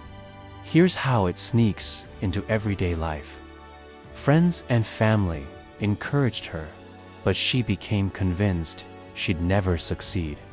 She stopped applying to schools altogether, sinking deeper into learned helplessness. Success, even in the tiniest doses, rewires your brain to expect positive outcomes.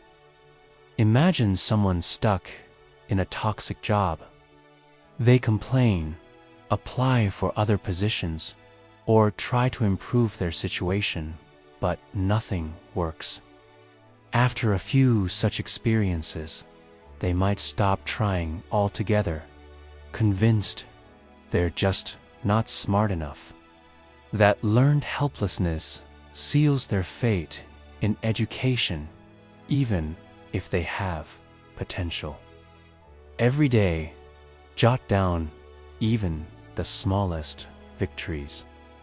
Over time, you'll see a pattern of success that crushes the helpless mindset. She started setting weekly goals, like networking with one new person or learning a new skill. Slowly, her confidence grew, doors opened, and she finally landed a better position. That's the power of breaking learned helplessness. Don't let your brain convince you that giving up is the only option. You have more control than you think. Sometimes, you just need to change how you see the game. Also, notice if you avoid challenges because you expect to fail, or if you feel numb and apathetic even about things you used to enjoy. Over time, they start thinking, what's the point? I'll never get out of this. Ever being told you're too sensitive, or imagining things. Wait till you hear how deep this psychological trick goes. That hopeless mindset kills ambition and creativity, leaving them trapped in misery. People abused or neglected repeatedly might believe they deserve the treatment, or that they can change their partner as behavior. So they stop trying to improve things or leave. And that's a lesson no one can take away. When you think, I can't, ask yourself, can I try differently? What's one thing I can control right now? Or think about a student who fails a test despite studying hard. It can even show up in relationships. So why is this so dangerous? Learned helplessness doesn't just sap your motivation. It rewires your brain to expect failure. Shift your focus from what went wrong to what you can do next. Worse, manipulators and toxic people love learned helplessness because it makes you their puppet. Here's a relatable example. Mark was stuck in an abusive relationship. Or think about a student, Lisa, who bombed her college entrance exams twice. Recognizing this mindset is the first step to breaking free.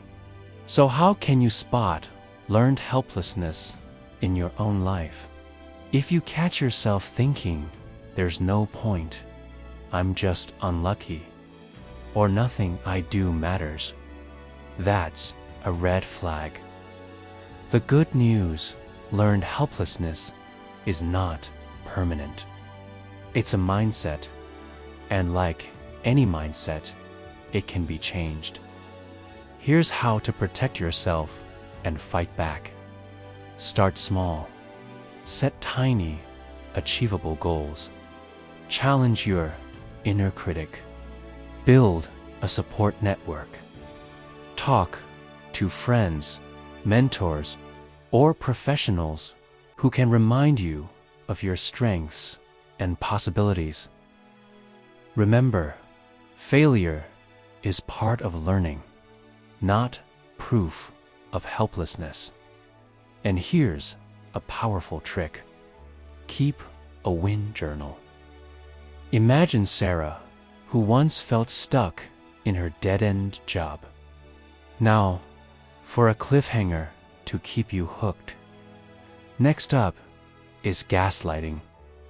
A mind war so ruthless, it makes you question your very reality. Learned helplessness may seem like an invisible cage, but once you spot the bars, you can start breaking them down. So next time life knocks you down, remember, the only thing you really learn is how to get back up. Semantic manipulation. Ever noticed how the exact same idea can feel completely different depending on the words used? Like how tax relief sounds way better than tax cut, or why enhanced interrogation somehow sounds more acceptable than torture. But here is the catch. The way something is said can completely change how you feel about it, how you interpret it, and even how you act. And manipulators know this. They use language like magicians, carefully crafting phrases that sound reasonable, positive, or harmless, while hiding darker or more twisted meanings underneath. Instead of lying outright, manipulators bend meaning and play with connotations, making you believe something is better, worse, or more important than it really is. Welcome to the sneaky, slippery world of semantic manipulation, a psychological trick that messes with your mind through the power of language itself. At first glance, it seems harmless, right? After all, words are just words. Words don't just describe reality, they frame it. Someone says, "We're optimizing resources." It sounds positive and efficient. But translated, it might mean we're cutting your benefits. The positive frame distracts your brain from the unpleasant truth. But really, they're delivering harsh criticism disguised as concern. The words trick you into lowering your guard. Semantic manipulation can shape your beliefs and decisions without you even noticing. You might find yourself agreeing with something that, if described differently, you'd reject outright. So, what exactly is semantic manipulation? It's the deliberate use of ambiguous, misleading, or emotionally loaded words to shape your perception without you realizing it. The phrase sounded hopeful, like a positive change. But soon after, she found herself laid off. The euphemistic language had masked the brutal reality until it was too late. Think of it as the art of linguistic camouflage, dressing up harsh realities or manipulative intentions in soft, appealing language. How does this work on a psychological level?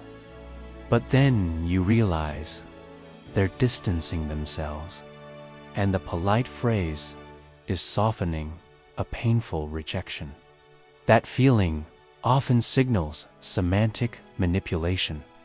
Humans rely heavily on language cues to make sense of the world. Language that sounds harmless in one situation can be deeply manipulative in another. Don't settle for polite euphemisms or jargon that gloss over important details. Over time, you'll build an internal dictionary of phrases to watch out for. Both mean the same thing, but pre-owned feels more upscale, more acceptable. She might have uncovered the truth sooner and been better prepared. When that lens is warped, so is our understanding of the world, leading us to make choices that don't serve us or to accept situations that harm us. And in the hands of the wrong people, that power can become a weapon. Don't let language fool you. Always look beyond the words to the truth underneath. By shaping language, manipulators steer your thoughts, emotions, and decisions without you even realizing it. But once you spot the game, you regain power. Curious how your brain fools you into believing the world agrees with your views? Stay tuned. That's semantic manipulation in action, making you more willing to pay. Now, let me give you a few relatable examples. Have you ever been told a product is pre-owned instead of used? For example, resource optimization could become budget cuts, or performance management might mean disciplinary action. Breaking down jargon makes manipulation harder to hide. Or consider political language. Politicians are masters at this. They might say collateral damage to soften the horror of innocent people dying in war. The term hides brutal reality behind a sterile phrase. On a more personal level, someone might say, "I was just trying to help you by being honest." The terrifying part. Here's a story. Jane was told by her manager that the company was restructuring to enhance efficiency. Or picture a friend who says, "I'm not ignoring you. I'm just busy prioritizing my mental health." Sounds reasonable, right? Why is semantic manipulation so dangerous? Because language is the lens through which we interpret reality. It's like being handed a beautifully wrapped gift box, but inside it's something you wouldn't except if you saw it clearly. So, how can you protect yourself from falling prey to this wordplay? First, always question what's behind the words. If something sounds overly positive, vague, or confusing, dig deeper. Ask for clarity. Second, trust your gut. Third, simplify. Try translating complicated phrases into plain language. Fourth, pay attention to context. Here's a practical tip. Whenever you hear a phrase that feels like a red flag, write it down and research what it might really mean. Imagine if Jane, from earlier, had asked her manager directly, "What does restructuring mean for my role?" Here's a cliffhanger for you. Up next is the false consensus effect. The mind trick that convinces you everyone thinks like you, making you blind to reality. Semantic manipulation isn't just about tricky words. It's about control. Next time you hear a phrase that sounds too polished or too vague, remember, words have power. Because the most dangerous lies are often the ones dressed up in the sweetest words. Mimicked empathy. Ever had someone look you straight in the eye, nod thoughtfully, and say, "I totally get how you feel," but deep down, you know something's off, like they're not really there with you, but playing a part? Mimicked empathy is a real tactic used by con artists, toxic people, even sometimes those closest to us. It's the emotional version of a wolf in sheep's clothing, and it's subtle enough to fool even the most emotionally savvy. That's the eerie world of mimicked empathy, a dark psychological trick where someone pretends to care. It taps into our need to be seen and heard, but instead of helping us, it uses our vulnerability against us. But it's all a carefully crafted performance designed to manipulate your emotions. Instead of genuine connection, you get a cold simulation, rehearsed phrases, strategic tears. Or perfectly timed, a genuine listener will respond with warmth, understanding, and emotion that matches yours. Mimicked empathy, however, is like a scripted response. It mirrors your feelings just enough to convince you, but without the authentic, emotional undercurrent. Her colleague nodded, echoed her pain, and said all the right things, and expressing sympathy, all designed to get you to trust them and eventually hand over sensitive information or money. But when Sarah later discovered that same colleague had spread rumors about her, it hit like a betrayal grenade. When you need real support, they disappear. The empathy was a tool, not a genuine connection. What she experienced wasn't empathy. It was manipulation wrapped in a fake caring mask. "I'm sorry, S," all to hook you emotionally and gain your trust, sympathy, or compliance. Instead of building bridges, mimicked empathy builds emotional traps. You're left questioning your own judgment. Did they really care? Am I just being paranoid? Sounds like a bad soap opera scene, right? But this isn't just drama. They might accuse you of being too sensitive or misunderstanding their intentions. This gaslights your emotions, creating a double bind where you're confused and vulnerable. So what exactly is mimicked empathy? Manipulators often mimic empathy to lower your resistance and make you say yes to things you wouldn't otherwise.